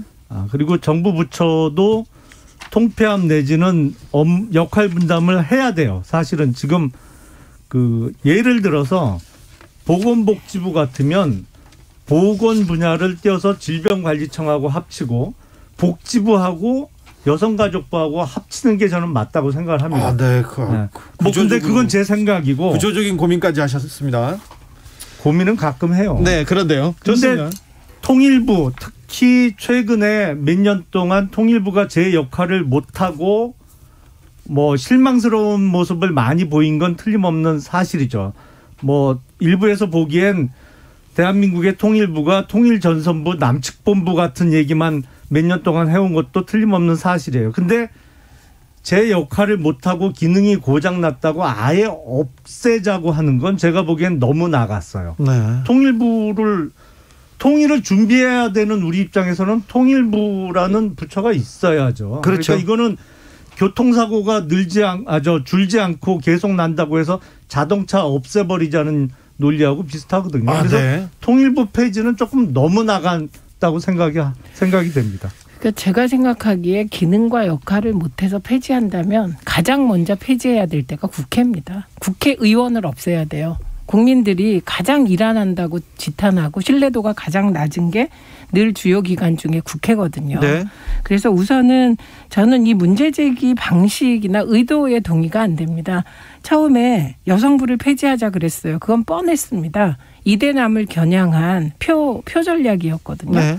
이런 젠더 갈라치기 정치는 정말 곤란하고요. 그런데 여성부 폐지가 내부에서도 이견이 생겼어요. 국민의힘 내부. 그러니까 갑자기 통일부 폐지를 또 들고 나옵니다. 이런 식으로 하나의 의제를 잘못 던졌으면 그냥 그 의제 자체를 깊이 논의하겠다. 성급했다. 이러고 넘어가면 되는데 쟁점을 옮기면서 피해가다가 통일부 폐지 얘기하고 그 예로 이준석 대표가 든 게 대만이나 북한에는 통일부 같은 부처가 없고 위원회 같은 게 있다. 이런 얘기를 했거든요. 네. 하필이면 왜 북한을 비교합니까? 서독처럼 내독 관계부 서독에 있었거든요. 그리고 그게 통일에 중요한 역할을 했고. 그래서 그러다 또 갑자기 작은 정부론이 나와요. 저는 김용남 의원님처럼 애초에 작은 정부론을 기초로 구조적인 고민을 하다가 보건복지부 구조조정, 여성부 구조조정 이런 그렇죠. 얘기 할 수 있다고 봅니다. 네. 그런데 불쑥불쑥 가볍게 던질 일은 절대 아니죠. 좀 그렇죠. 요거는 거의 의견 일치를 보는데. 네, 그렇습니다. 문제는. 네. 이 부분은 김용남 의원이 당에 가가지고 이렇게 정리를 하십시오. 이게 국민들 눈높이에도 맞고 통일을 준비해야 되니 지금까지는 북이 지금 뒤로 돌아앉아서 통일에 대한 논의 못했으니까 준비를 좀 더 하게 조금 구조 조정에 대해서는 생각해보지 그냥 없애는 건 이거는 난데없이 폐지는 좀 아니다 이렇게 가서 좀 알려주세요. 제가 스피커 용량이 좀 작아서 노력하겠습니다. 왜 그러세요? 6642님께서 국회부터 폐지 찬성합니다. 난데없이 국회 폐지에 찬성하는 메시지가 많습니다. 아니 국회도 열심히 하고 있어요. 조금 부족해도 그래도 국회가 역할을 하고 있으니까 좀 지켜보시자고요. 자, 오늘부터 수도권 거리두기 4단계로 상향됐습니다. 코로나 4차 대유행 이거 정부가 잘못했다. 이거 문재인 대통령이 잘못했다. 이렇게 목소리를 높이는 사람들도 있던데 요거는 어떻게 보십니까? 김용남 의원은 어떻게 생각하시는지요? 코로나 대응과 관련해서 우리 정부의 대책이 잘못된 건 틀림없는 사실이죠. 틀림없이. 가장 중요한 건 백신이에요. 네. 사실은 이번 델타 변이와 관련해서도 제가 외신 기사를 좀 읽었는데 미국 모 제약회사의 백신을 맞은 사람은 84% 정도는 이겨낸다는 거예요. 소위 돌파 감염이 안 일어난다는 거죠. 네. 그리고 일어나더라도 92% 정도는 중증으로 진화되는 것을 막아준다는 거예요. 그러니까 지금 코로나 그게 델타 변이가 됐던 뭐 감마 변이가 됐던 가장 중요한 거는 백신 접종 여부인데 우리 백신 접종률이 많이 떨어지잖아요. 지금 미국 같은 경우에는 델타 변이가 유행한다고 하지만 그 사람들 스포츠 경기에 관람 거의 노 마스크로 다 이루어지고요. 그리고 제가 보기엔 이거로 인해서 미국의 내수가 크게 충격받지 않을 것 같아요. 근데 우리는 백신 접종률이 워낙 낮다 보니까 이게 큰 문제가 되고 6시 이후엔 저도 참 도저히 이해는 못하겠는데 왜 그 코로나 바이러스가 5시 59분까지만 활동을 안 하고 6시부터 활동하는 건지 뭐 왜 6시부터는 안 되고 점심시간에는 그렇게 닥치닥치 모여 앉아서 점심 먹어도 되는 건지는 잘 모르겠습니다만 지금 이 부분에 있어서 백신 확보에 왜 이렇게 늦었고 한국 정부가 작년에 미온적이었느냐. 이건 사실은 제가 야당 대표라면 이거와 관련해서 국정조사를 요구하겠어요. 최민희 의원님. 예, 우선 지금 민주당과 문재인 정부는 집권 세력이잖아요. 그러니까 어떤 상황에 대해서도 무한 책임을 져야 한다. 이 대전제가 맞습니다. 그러나 중요한 것은 저는 야당이 단 한 번도 K방역을 칭찬하는 걸 못 봤어요. 그래서 이 잘한 건 잘했다, 잘못한 건 잘못했다 이렇게 해야 대화가 되는데 저는 K방역이 그 기본 잘했다고 생각합니다. 백신 수급도 사실은 코로나19 방역을 잘한 나라일수록 백신 접종률이 떨어져요. 일본은 우리보다 떨어져요. 그래서 만약에 정부가 방역도 잘해서 확진자 수도 적으면서 백신까지 미리 확보했다면 금상첨화겠죠. 그런데 백신 수급도 뭐 야당의 지적을 받아들여서 이후에 뭐 열심히 확보해서 지금 우리나라가 백신 접종률이 OECD에서 낮은 편도 아닙니다. 다만 이번에 4차 대유행과 관련하여서는 제가 아쉬운 점은 델타 변이로 영국 방역이 막 무너지고 이런 시점에 우리나라가 방역을 좀 풀 계획을 세웠던 거. 이 시그널이 국민들께 조금 좀 여유 있게 만들지 않았나 이런 생각이 듭니다. 그러나 지금 이 순간에도 대통령을 탓하기보다는 이 위기를 넘기자라고 야당이 나온다면 저도 야당의 마음이 갈 것 같아요. 그런가요? K방역 중에 잘한 건 뭔가요? 국민들이 열심히 마스크 쓰신 거예요. 그래서 남들이 확진자 다른 나라에서 많이 나올 때 우리가 좀 적게 나왔던 것이죠. 그리고 그건 국민들이 잘한 거예요. 아니 국민들의 정부의 역할은 잠깐만요. 뭐 마스크 쓰라고 홍보를 잘했는지는 모르겠습니다만 그거 잘한 거죠. 가장 중요한 역할은 사실은 백신 확보였어요. 누가 봐도 바이러스에 맞설 수 있는 가장 효과적인 무기는 백신이었거든요. 근데 지금 한간의 의혹. 작년에 미국이나 다른 나라에서 그렇게 적극적으로 백신을 확보할 때 왜 우리나라가 그렇게 미온적으로 나왔느냐. 이게 혹시 청와대에서 친한 뭐 바이오 회사를 밀어주기 위해서 미온적인 태도를 취했던 거 아니냐라는 한간의 의혹에 대해서 명확하게 설명은 해야 된다고 저는 생각합니다. 의혹은 이미 밝혀졌고요. 그다음에 중요한 건 마스크를 쓰자 말자 가지고도 언론에서 정말 문제 제기를 많이 했고 마스크 수급이 지금 대한민국이 문제가 없잖아요. 이건 정부가 잘한 거죠. 그리고 손소독제 잘한 거죠. 그리고 K방역 전체가 이게 밀폐시키지 않고 나라 문을 닫지 않고 확진자 수를 잘 유지해 온 거. 지금 이 순간에도 우리는 1,200명, 300명으로 난리치잖아요. 지금 그 잘한다는 미국이 확진자가 하루 2만 명 넘어요. 영국 3만 명 됩니다. 그리고 영국은 3만 명, 4만 명 됩니다. 그렇기 때문에 이거를 정확하게 과학적 수치에 따라 평가해야 되고 K방역이 잘했다 잘못했다를 따져야 되고요. 그다음에 예를 들면 쥐어짜는 주사기. 이것도 정말 잘한 거죠. 자 여기는 잘했다. 여기는 K방역은 훌륭한데 국민이 훌륭한 거지 정부는 아니다. 정부의 역할은 모자랐죠 기준에. 다른 나라들 백신 다 살 때 뭐 했어요? 그럼 다른 나라들 다 안 샀어요. 정부가 잘한 거 하나만 칭찬해 주세요. 정부요? 네. 정부는 K방역이라는 용어를 만들어내고 마치 문재인 정부가 잘해서 상황이 덜 나빠진 것처럼 홍보는 잘했죠. 자, 아무튼 책임 소재를 따지기에 코로나 상황 아주 엄중합니다. 판단은 여러분이 하실 걸로 믿습니다. 정치적 원의 시점 여기서 마치겠습니다. 최민희, 김용남, 최민희 전 의원이었습니다. 오늘 말씀 감사합니다. 고맙습니다. 네, 감사합니다. 정치 피로, 사건 사고로 인한 피로, 고달픈 일상에서 오는 피로. 오늘 시사하셨습니까? 경험해보세요. 들은 날과 안 들은 날의 차이. 여러분의 피로를 날려줄 저녁 한 끼 시사 추진우 라이브.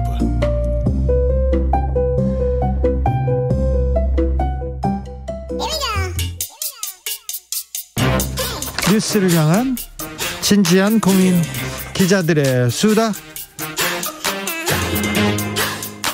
라이브 기자실을 찾은 오늘의 기자는 은지옥이요. 시사인 김은지입니다. 첫 번째 뉴스부터 가볼까요? 네, 경찰이 가짜 수산업자와 연관된 현직 검사를 소환 조사했습니다. 참 20년 취재했더니 이런 일도 생기네요. 경찰이 검사를 불러다 조사를 했다. 세상 많이 바뀌었어요. 네. 이거 그나마 검찰 개혁이 어느 정도 궤도에 올라서 있을 수 있는 일입니다. 네, 사실 검사의 비리는 경찰이, 그러니까 다른 기관이, 그리고 다른 기관의 비리는 다른 기관이 이렇게 하는 게 맞긴 맞거든요. 네. 이제서야 어떻게 보면 제대로 된 장면들을 보고 있지 않나라는 생각이 들긴 합니다. 기본 중에 기본이 이제서야 시작됐습니다. 네, 그전에 견제와 균형이라는 차원에서요. 그전에 검사가 잘못하면요, 검사들이 수사를 안 합니다. 언론에서 막 떠들면 어쩔 수 없이 하긴 했었는데, 경찰이 검사를 수사한다? 압수수색한다? 안 됩니다. 말도 안 되죠. 어디서 감히 경찰이 그랬는데 지금 경찰이 검사를 수사했습니다.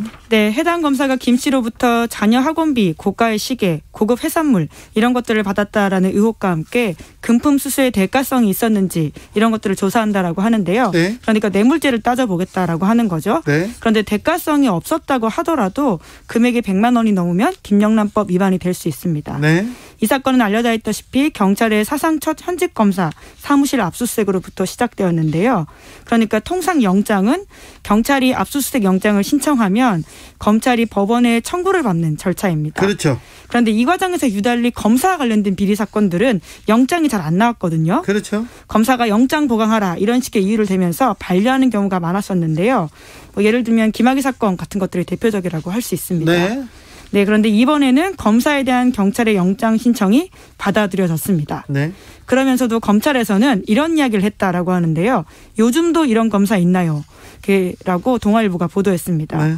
그런데 이제 경찰에서 확보한 구체적인 진술과 증거 등이 있어서 발부가 됐다라고 하고요. 이러한 A 검사는 그러니까 엘리트 검사라고 볼 수 있는데요. 검사들이 선호하는 남부지검의 핵심 부서까지 맡았다라고 합니다. 남부지검이면 그 서울중앙지검 다음으로 중요한 사건이 많이 몰리는 곳입니다. 네, 특히 금융 사건들이 있기 때문에 네. 굉장히 중요한 사건들이 굴러가는 곳인데요. 여의도에 금융감독기관 그리고 거기에 증권회사들이 다 있지 않습니까? 네, 그래서 게다가 국회도 있고요. 예, 네. 그래서 중요한 범죄가 많습니다. 네, 그래서 인사 발표 전까지만 하더라도 서울중앙지검 요직으로 갈 거다 이런 전망이 많았었는데 네. 이 사건이 터지면서 지방 소재의 소규모 검찰청의 부부장 검사로 강등 발령됐습니다. 강등입니다. 근데 이분이 수산업자 나오는데 진짜는 뭐 수산업하고 관련이 없어요. 배도 한 척 없다면서요. 네, 배는커녕 뭐 다른 것도 없다라고 하는데요. 실제로 등록돼 있는 그 업체를 가보면 뭐 전혀 아무것도 없다라고 저희 취재기자도 이야기하고 있습니다. 네. 네, 지방대 법대를 중퇴한 김 씨가 처음에는 변호사 사무장이다 이렇게 속여가지고 1억 6천만 원을 36명에게 뜯어내가지고는 감옥에 간 바가 있는데요. 네. 근데 이 김 씨 인생의 변화는 이 감옥에서 일어납니다. 깜빵 동기? 그렇죠. 소위 감빵 동기라고 하는데요. 월간지 기자 출신 성모 씨와 만나면서 인맥을 쌓기 시작했다라고 합니다. 월간조선의 송땡땡 팀장입니다. 네, 심지어 이 기자는 경북의 한 지역의 국회의원 출마하려고 했다가 네. 선거법 위반으로 본인도 징역을 살고 있었는데 네. 그렇게 두 사람이 감옥에서 만나서 오히려 김 씨가 더 큰 사기꾼으로 변하는 계기를 만들어줬다라고 하는데요. 네. 정치인과 검사, 경찰 등 이런 사람들을 소개시켜주면서 인맥이 몰라보게 달라졌다라고 합니다. 인맥이 커지니까 이제 사기 규모도 커지죠. 네, 그렇습니다. 1,000억 원대 재력가 행세를 했다라고 하는데요. 돈 문제로 형사사건, 민사소송 등에 얽혀있던 김 씨가 사회 유력층에게 고급 차량을 제공하고 골프장과 고급 레스토랑 이런 데서 접대를 했다라고 알려져 있는데요. 굉장히 이런 수산물들을 여기저기 보내면서 환심을 샀다라고도 합니다. 기자들이 많이 관련이 있더라고요. 네, 이번에 추가 입건된 사람 2명이 있는데 네. 2사람 다 언론인입니다. 같은 기자로서는 좀 굉장히 좀 부끄러운 소식이긴 한데요. 중앙일보 이가영 기자. 네, 근데 아직 입건이고 아직 혐의 사실 자체가 네. 다투고 있기 때문에 하나는 TV조선 기자. 네네. 한 분은 엄성섭 TV조선 앵커. 네. 그리고 이동훈 전 조선일보 논설위원. 네, 지금 윤석열 캠프를 갔다가 그만둔 상태이기도 합니다. 언론인은 이 정도 입건됐습니다. 네, 물론 당사자들은 지금 다 무죄를 다투고 있다고는 합니다. 네. 우선 지켜봐야 될 것 같긴 한데요. 대가성이 없다. 그냥 네. 단순한 선물이었다. 이렇게 주장하는 사람들도 있고요. 네, 그럼에도 불구하고 그것은 김영란법 위반일 수 있는데요. 아예 받은 것 자체를 부인하는 사람도 있다고 합니다. 그러니까 네. 일방적으로 김 씨의 주장이다. 이런 주장을 하고 있다고 합니다. 네. 근데 받은 사람들이 선물 받은 사람이 수십 명인데 몇 명만 기소를 했어요. 굉장히 조금 아직 기소까지는 가지 않았고 입건이 됐습니다. 입건을 했습니다. 예. 그랬으니까 입건된 사람들은 조금 이 관계를 크게 의심하고 있습니다. 경찰에서는. 기자들이 왜 이렇게 많은 선물을 받았을까? 이상하네요. 네, 굉장히 그 네트워크 핵심에 있었던 사람들도 있고요. 네. 실제로 홍준표 의원 같은 경우에는 이동훈 전 논설위원이 자기에게 김태우 씨를 소개해 준 적이 있다. 이렇게 이야기를 한 바도 있고 해서요. 네, 저희 라디오에 와가지고 만나자마자 차자랑하고 돈자랑을 해가지고 이상하다 이렇게 하면서 본인이 직접 검색해가지고는 사실이 아닌 걸 알았다 이런 이야기도 했죠. 자기가 검사를 해봐서 딱 알았다고 하면서 7925님께서 선량한 수산업자분들 무슨 죄입니까? 사기꾼 성명을 밝히면 좋을 듯한데 답답합니다. 그런데 이분들 일단 실명은 일단 죄가 확정될 때까지는 이분에 대한 실명은 내지 않는 게 이게 전통입니다. 전통이 아니라 이게 맞는 것 같습니다. 그죠? 네, 요새 일부 나오기도 하고는 있는데요. 네. 예. 저희는 그렇게 가겠습니다. 네. 기자들은 좀 더 많은 책임을 져야 되고 입건까지 된 사람들이었기 때문에 저희가 실명을 내보낸 겁니다. 다음 뉴스로 가볼까요? 네, 이번 주 검찰에 대한 법무부의 감찰 결과가 나온다고 합니다. 네. 언제쯤 나온다는 거죠? 한 14일에서 15일 정도라고 이야기되고 있는데요. 어떤 감찰입니까? 네, 그러니까 시작은 지난 3월에 한명숙 전 총리 수사팀의 모해 위증 교사 의혹 사건 아마 기억하실 텐데요. 기억하죠.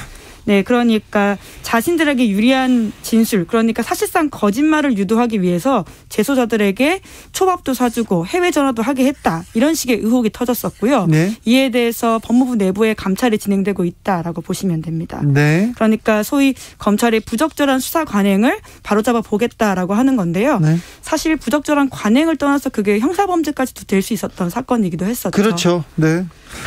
감옥에 가 있는 사람을 불러다가 저 사람한테 불리한 진술, 저 사람을 잡을 수 있는 진술을 해. 너 들었지? 이렇게 계속 얘기하니 그 사람들이 또 말을 만들었다. 이런 의혹이 있었죠. 네, 이제 그에 대해서 법무부 장관이 감찰을 지시했다라고 하는 건데요. 그래서 어떻게 바꿀 것인지에 대한 제도 개선과 조직 문화 개선을 위한 발판을 위해서 발표하겠다라고 알리고 있습니다. 네, 이거 말고도 또 스폰서 검사 얘기도 나왔었죠? 네, 지금 또 시점이다 보니까 그런데요.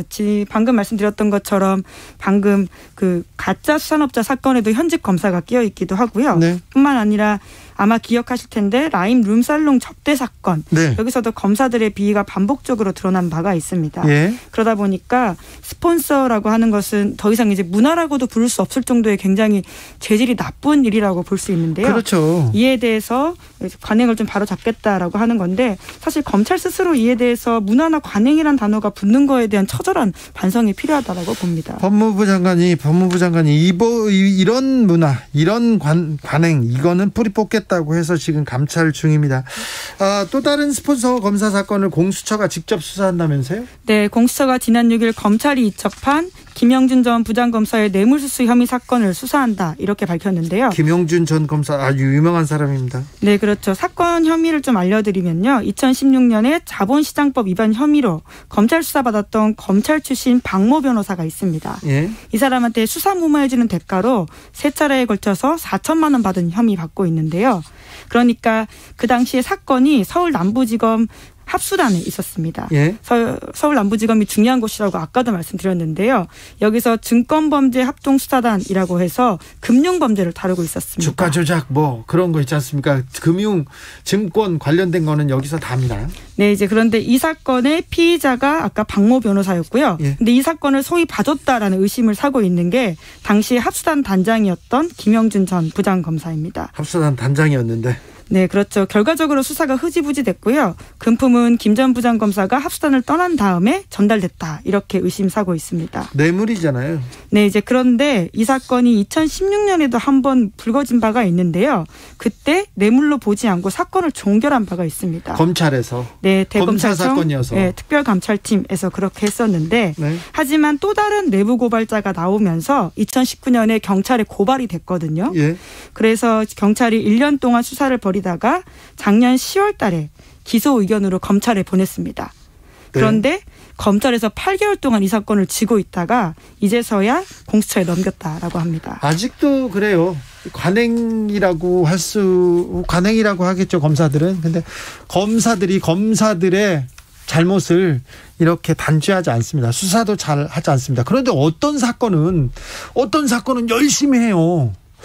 그렇게 보면, 그리고는 총장도, 서울 총장도 그렇고 고위 검사장도 그렇고 검찰 수사 믿을 수 없다고 막 얘기를 합니다. 그런 걸 보면 국민들이 어떻게 믿겠어요, 그걸. 아직 검찰 개혁을 위해서 가야 할 길이 좀 먼 것 같습니다. 네. 자, 마지막으로 만나볼 뉴스는요. 네, 지난 7일 IT 대통령이 사저에서 암살당한 사건이 있었습니다. 자, 용의자들이 하나씩 둘씩 잡히고 있는데 진짜 영화 같은 일이 벌어졌어요. 네, 현직 대통령이 사저에서 숨진 사건이기 때문에 정말 영화 같은 이야기인 건데요. 예. 몸에 총알 12발이 발견되었다라고 합니다. 네. 그리고는 이 자리에서 같이 있었던 영부인이 겨우 살아남아서 지금 증언을 하고 있다라고 하는데요. 네. 하지만 정말 황당한 건, 어떻게 보면 굉장히 이상한 거는 이 사건 당시에 경호원이나 심지어 거기 있던 개는 다치지 않았다라고 합니다. 그러니까 정확하게 타격 사살을 했다, 이렇게 보면 되는 것으로 그럼 보이는데요. 총격전도 없었고요. 총을 일방적으로 대통령한테만 쏘고 그냥 쭉 빠져나갔다는 건가요? 네, 게다가 지금 20명이 체포됐다라고 하는데요. 굉장히 이 도망간 사람들의 도주 경로도 치밀하지 못해서 일부러 잡힌 게 아니냐, 이런 의심도 현지에서 나오고 있다고 합니다. 아, 가짜로? 그럴 것으로는 가짜라기보다는 네. 정말 몸통은 딴 데 숨어 있고 그러니까요. 잡히는 게 아니냐, 이런 의심을 사고 있는 건데요. 네. 그래서 영부인이 회복된 다음에 이런 이야기를 하고 있는데요.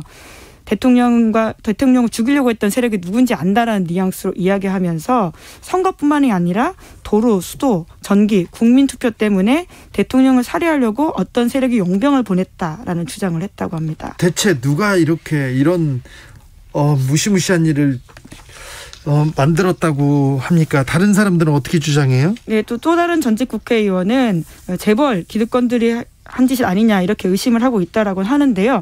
아직까지 정확하게 누가 벌인 짓인지 왜 했는지는 밝혀지지 않고 있다라고 합니다. IT는 안 그래도 정치적으로 혼란스러운 나라인데 더 혼란스러운 상황이에요? 네, 제가 안 그래도 이번 걸 찾으면서 좀 봤더니요.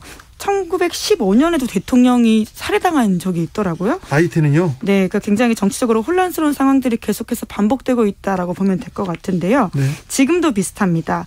대통령의 빈자리를 두고 현 총리와 총리 지명자, 그리고 상원 의장까지 뒤섞여서 이 자리를 내가 차지하겠다라고 싸우고 있다라고 합니다. 아, 그래요? 네, 이제 그러다 보니까 남아있는 국민들은 더욱더 혼란에 빠져 있는 건데요. 저는 권력 투쟁은 둘째치고 이렇게 치안이 불안하고 그래서 또 국민들한테 좀 더 피해가 있지 않을까, 그게 걱정입니다. 네, 실제로 원래도 치안이 그렇게 좋진 않았던 곳인데 이번에 더욱더 활개치고 있다라고 합니다. 심지어 한국인 선교사도 피랍된 바가 있는데 다행히 오늘 풀려났다, 이런 소식도 있습니다. 네. 게다가 IT 주미대사관 쪽으로 그래서 시민들 수백 명이 몰려가서 네. IT 탈출하고 싶고 망명하고 싶다, 이렇게 의사 밝히기도 했는데요. 실제로 그 사진들이 크게 외신에 나가기도 했습니다. 무정부 상태 같아요. 네, 그렇죠. 이 혼란이 좀 빨리 진정돼야 될 텐데 걱정입니다. 네. 네. 굉장히 복잡한 역사적인 맥락이 있어 보이는데요. 이게 바라보는 처지에서는 도통 무슨 일인가라는 생각이 들긴 합니다. 네, 또 어떤 일이 벌어지고 있는지 계속해서 알려주십시오. 네, 알겠습니다. 기자들의 수다, 지금까지 시사인 김은지 기자와 함께했습니다. 감사합니다. 네, 감사합니다. 0049님, 목소리만 듣다가 실제로 보니 단발머리가 찰랑거림. 새로웠어요 얘기합니다. 콩으로 들어오셨구나. 네, 콩으로 들어오셔도 이제 얼굴을 볼 수 있습니다. 6823님께서는 부산입니다. 밖에 나갔다가 너무너무 더워서 집에 와서 김치찌개 끓이고 있어요. 주진우 라이브 화이팅입니다. 더운데 힘내십시오. 김치찌개도 화이팅입니다. 교통정보센터 다녀오겠습니다. 임초희 씨. 네, 이 시각 교통정보입니다. 이번 주부터 수도권에서는 사회적 거리두기 4단계가 시행되고 있습니다. 코로나19 확산에 따른 재택근무 영향으로 저녁 교통량이 평소보다 적은 곳이 많은데요. 서울 시내는 먼저 사고 구간인데요. 내부순환도로 성산 쪽으로 기름램프 2차로에서 사고 처리하고 있습니다. 월곡램프부터 여파받고요. 사고 구간 지나서는 정릉터널에서 성지문 터널까지 막히고 있습니다. 동부간선도로 의정부 방향은 성수분기점부터 상계교까지 막히고요. 수도권 제1순환고속도로 판교에서 구리 쪽은 광안터널 부근부터 토평까지 차가 많습니다. 일산에서 판교 쪽은 자유로에서 짧게 정체고요. 다시 노우지 분기점부터 송내까지 어렵습니다.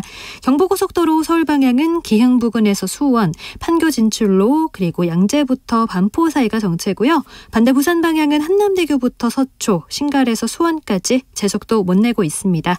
KBS 교통정보센터에서 임초희였습니다.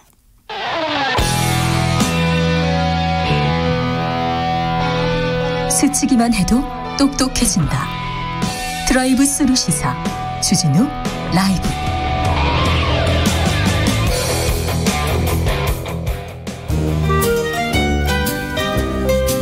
민생이 먼저다. 함께 잘 먹고 잘 사는 법 찾아보겠습니다. 민생과 통화했느냐. 생생민생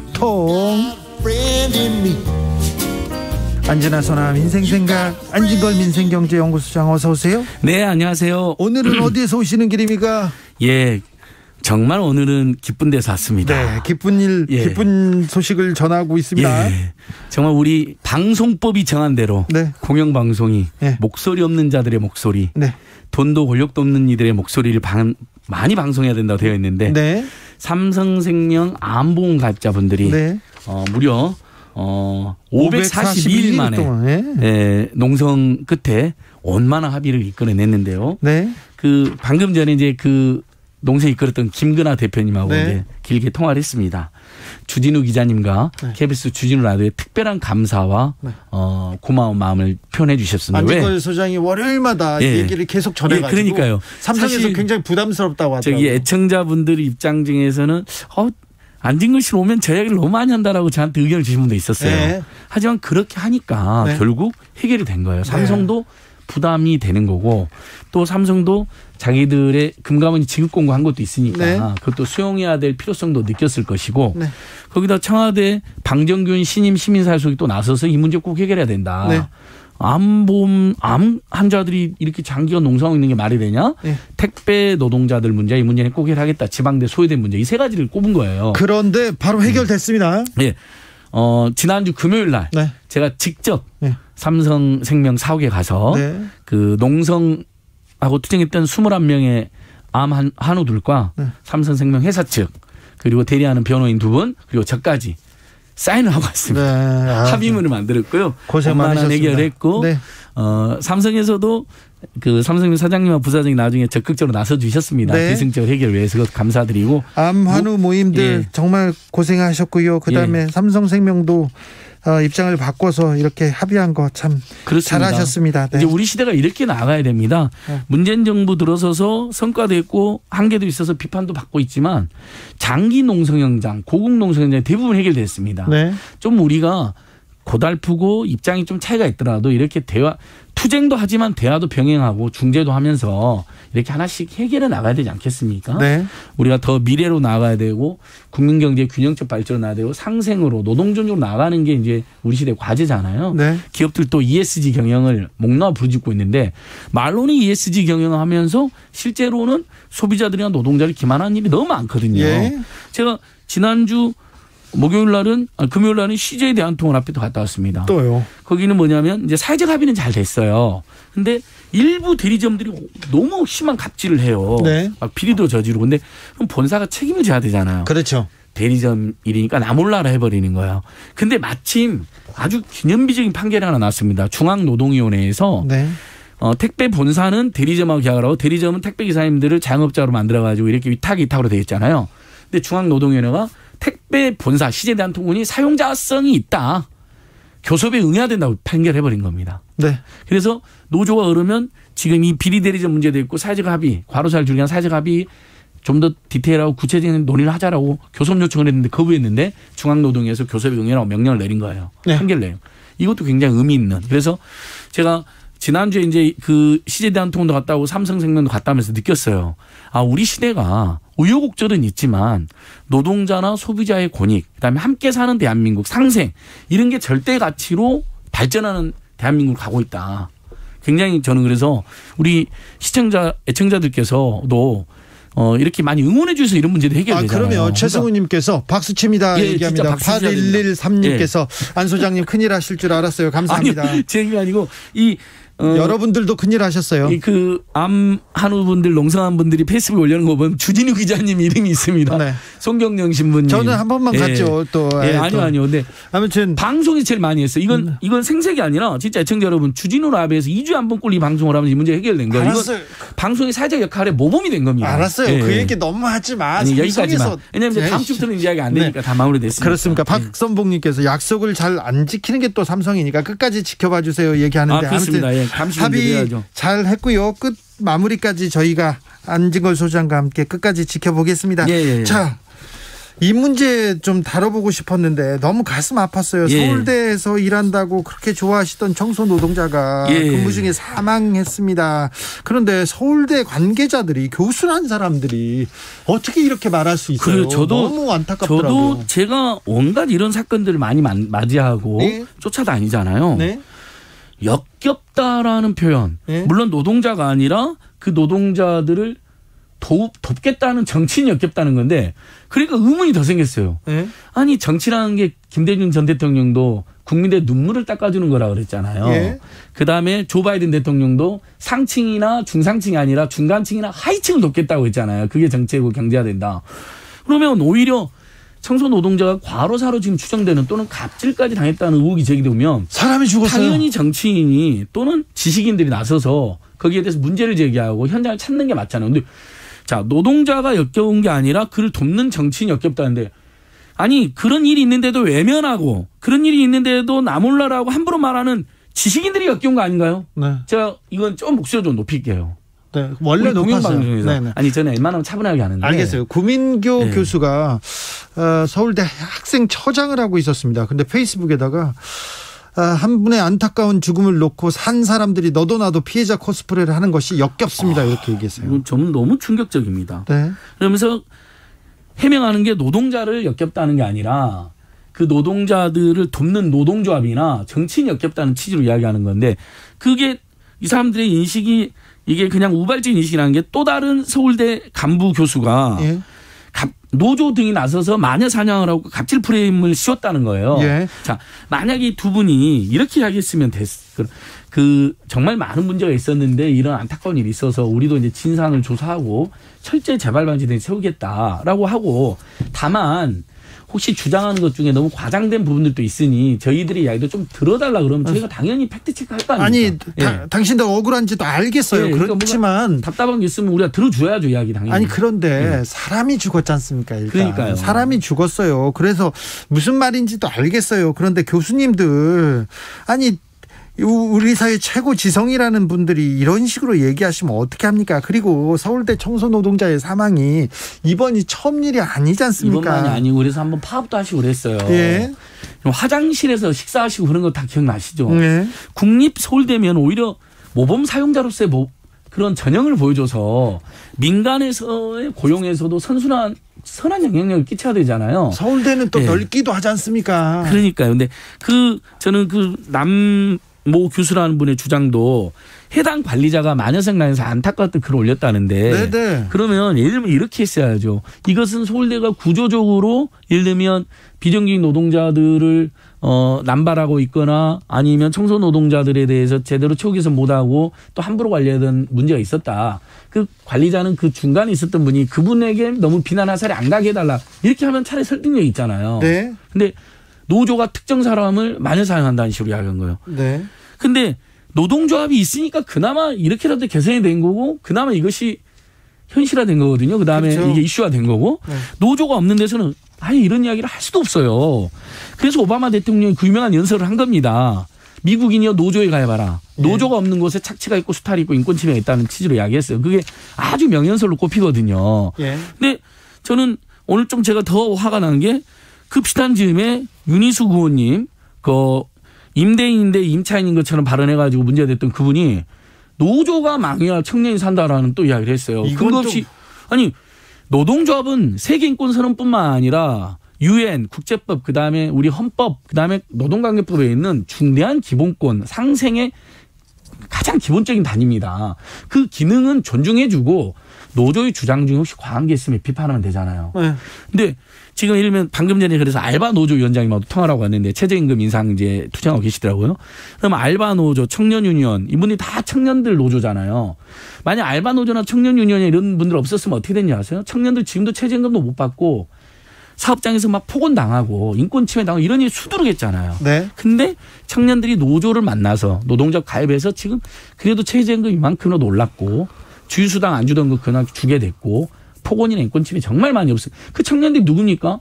다 우리들의 아들, 딸들이고 후배들이잖아요. 조카들이고. 노조가 망해야 청년이 산다니요. 노조가 잘 되고 있는 나라 청년들이 다 죽었습니까? 그러니까 경제가 발전한 나라들이나 선진국 노동조합이 강하잖아요. 네. 전혀 그게 그런 맥락이 아닙니다. 오히려 노조가 잘 되면 민주주의도 강해지고 당연히 그 민주주의가 강한 나라에서는 사회적 약자들이나 청년들의 목소리가 더 잘 반영되는 거죠. 그렇죠. 노조의 그 역할이기도 하고요. 2123님께서 배운 것들이 더 역겹습니다 얘기하는데 그렇게 또 저쪽에서 그렇게 좀 거친 단어를 쓴다고 해도 우리 청취자들은 예, 우리는 맞습니다. 저들은 낮게 저열하게 가더라도 우리는 좀 품위를 예. 지키자고요. 그러니까 저희는 품위를 지켜야 되는데 그런데 하나 서울대 학생회 쪽에서 서울대 학생들은 좀 움직임이 없습니까? 이런 그나마 문제. 그래서 막 국민들께서 지금 어떻게 된 거냐 그랬더니 서울대 총학생회 그래도 단과대 학생이랑 연설회에 입장을 냈습니다. 네. 사과 반복되고 있고 사과조차 하지 않고 있다. 구조적 문제가 있다. 예. 그래서 그나마 이제 국민들이 그래도 대학생들이 살아있구나 이런 안도의 한숨을 쉬었죠. 안도의 그 마음을 가지게 됐습니다. 알겠습니다. 저는 근데 그게 예를 들면 국민들의 여론이 집중되고 비판이 가중되니 그냥 한 장 정도의 성명서 내는 걸로 그쳐서는 안 된다고 봅니다. 대학이라는 게 사회로 나가기 전 단계 관문인데 그 안에서 최대한 민주적이고 투명하고 공익적인 그런 사회를 만들어 놓는 것도 중대한 배움이잖아요. 큰 배움터잖아요. 네. 그리고 대학생들이 또 이런 생각, 이런 논의는 또 주도할 수도 있습니다. 예전에 홍대 청소 노동자 문제 있을 때 대학생들이 정말 열심히 투쟁해서 그 이슈가 전국화된 거거든요. 네. 전국의 청소 노동 처우가 많이 개선되고 있는 건데 더 우리가 나서야죠. 입주민들이 나서서 경비원들의 인권 개선이나 처우 개선 나서는 것처럼요. 6642님께서 우리 사회는 가진 자가 가지지 못한 자를 배운 자가 배우지 못한 자를 보고 역겹다고 하지요. 이렇게 얘기하네요. 안타까운 현실이기도 합니다. 자, 최저임금 논의는 어떻게 진행되고 있습니까? 곧 결론이 난다죠? 굉장히 중요하죠. 지금 우리 국민들께서 전국민 재난지원금이 100%로 확대되느냐 마느냐에 대한 굉장히 관심 가지고 계시고 제가 호소를 하고 있습니다. 다행히 민주당 의총에서 거의 절대다수 의원들이 100%로 수정 보완해야 된다. 다만 방역 때문에 지금 지급 시기는 좀 연기하자. 방역을 핑계로 갑자기 전국민 재난지원금을 안 준다는 건 말이 안 됩니다. 왜냐하면 그건 방역이 성공하면 나중에 들면 되잖아요. 그러니까 그것은 제가 그렇게 호소드리고 있고요. 그다음에 우리 국민들이 관심 있는 게 이제 백신 문제고 최저임금 문제 있는데 방금 전에 노동계가 대폭 양보해서 1만 원으로 제시를 했습니다. 오늘 8,720원에서 1만 원으로. 그러니까 1만 원은 여야 대선 후보가 모두 5년 안에 1만 원을 하겠다고 했으니까 그 공약에 딱 맞춰준 거죠. 홍준표 후보의 공약이었어요? 네, 다 여야 후보들이 대부분 시급은 만 원. 근데 다만 시기는 차이가 있었어요. 근데 대부분 자기들 집권 안에 만 원 약속했거든요. 근데 경영계는 8,850원. 그러니까 8,720인데 겨우 130원 인상안을 갖고 온 겁니다. 네. 이게 지금 4차 양보안이거든요. 예. 그러니까 지금 노동계가 보니까 대폭 양보했어요. 그러면 지금 우리 국민들 입장에서는 얼마나 올라야 되냐 논란이 있습니다. 특히 이제 이번에 코로나19 때문에 소상공인들이나 중소기업이 어려워진 건 사실이니까. 근데 처음에 2년은 많이 올렸고 최근 2년은 못 올렸죠. 잘. 동결이나 삭감된 거나 다름없거든요. 네. 그러면 원래대로 나면 이제 2년 동안 거의 안 올랐기 때문에 이분들이 경제성장률이나 물가상승률, 올해 경제성장률 전망치가 4~5%고요. 물가상승률도 2% 안팎입니다. 이거 합치면 6~7%는 올라야 됩니다. 거기에다가 지난 2년간 너무 안 오른 것까지 감안하면 그래도 저희들 주장은 10%까지는 힘들다면 한 8~9%까지는 올라야 된다는 의견을 가지고 있는데 네. 경영계가 너무 평소에는 재벌 대기업들 소상공인들 그렇게 힘들게 하고 막 그 먹거리까지 침탈하고 협력업체들 수탈하고 그러면서 또 본사로서 편의점이나 가맹점 프랜차이즈 그 횡포 부렸으면서 그분들을 앞세워서 안 된다는 논리를 펼치는 거예요. 그러면 저는 대안을 지시해 봅니다. 10% 이상이 어렵다면 9%라도 해가지고 최대한 만 원에 근접하게 해주고 근데 소상공인이나 중소기업 진짜 정말 감당 안 되는 분들 있잖아요. 네. 그건 일자리 안정자금으로 최저임금 인상분을 최대한 지원해주고 네. 그다음에 재벌 대기업들이 자기 협력업체들 그렇게 걱정이면 그다음에 편의점이나 가맹점주들에게 최저임금 인상분의 상당분을 지원해 주는 것으로 사회적 타협을 하자. 3327님께서 다들 어려운데 멈춰야 합니다 얘기하는데 소상공인 연합회에서도 동결해 준다는 수준으로 최소화하자고 주장합니다. 이런 분들은 정부에서 조금 지원해 주는 예, 맞습니다. 걸로. 그러니까 지금 제가 맥도날드 드릴게요. 맥도날드는 엄청난 영업이익을 기르는데 최저임금만 딱 주고 있어요. 이런 데는 한 10% 인상돼도 지급 여력이 됩니다. 네. 이런 데는 올리고 예. 다만 도저히 10%나 6~7%가 올랐다고 모두 그것마저 감당 안 되는 분들 있잖아요. 네. 예를 들면 편의점주를 예를 들면 본사가 35%의 로얄티를 떼가요. 본사가 로얄티를 10%만 당분간 줄여줘도 최저임금 인상분이 충분히 감당됩니다. 네네. 2019년 1월 달에 신용카드 가맹점 수가 대폭 인하돼서 우리 중소상공인분들이 최저임금 인상분의 상당한 부분을 도움을 받았거든요. 그러니까 그런 조치랑 같이 가면 저소득 노동자들도 사가 한 500만 명이 지금 최저임금을 먹고 사는데 네. 가불병 상생구조를 만들자는 겁니다. 알겠습니다. 서로 잘 먹고 잘 살자. 생생구조. 생생하게 민생을 살리자. 이런 얘기였죠. 예, 자, 그렇습니다. 생생민생통 안지골 소장 오늘도 감사했습니다. 예, 고맙습니다. 오늘도 수고하고 지친 자들이여 여기로 오라. 이곳은 주기자의 시사 맛집 주토피아. 주진우 라이브.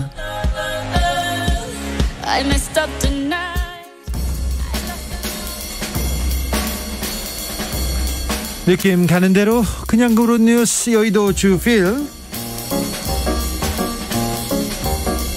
10대가 대선 후보에게 북극곰이 상상 속 동물 되지 않길 바랍니다. 한겨레 기사입니다. 18살 최윤서 씨가 저보다 어린 미래 세대의 아이들에게 북극곰이 상상 속의 동물이 되지 않게 해주세요. 이렇게 기도합니다. 16살 김혜원 씨는 얼마 전 300kg 컨테이너 날개에 깔려 작고한 이선호 씨를 아십니까? 이러한 일이 발생하는 이유는 정부의 안일한 대처와 기업의 무책임함 때문이라고 생각합니다. 이렇게 청소년 생태행동에서 기자회견을 열고 설문조사를 했어요. 그래서 이 시대 지도자들이 대선에서 이거보다 시급하고 중요하게 다뤄져야 될 문제는 없다고 하면서 몇 가지 얘기했습니다. 기후위기 지적하는 사람들이 많았습니다. 일본의 후쿠시마 오염수 방류 결정 철회 요구 가장 시급하다고 청소년들이 목소리를 높였습니다. 윤 전 총장님 좀 들으셔야겠습니다. 자, 청소년 생태행동에서는 대선 후보들이 청소년들의 목소리를 들어달라고 모든 생명이 존중되고 공존할 자유로운 조화로운 생태계를 만들어 달라고 요구하고 있습니다.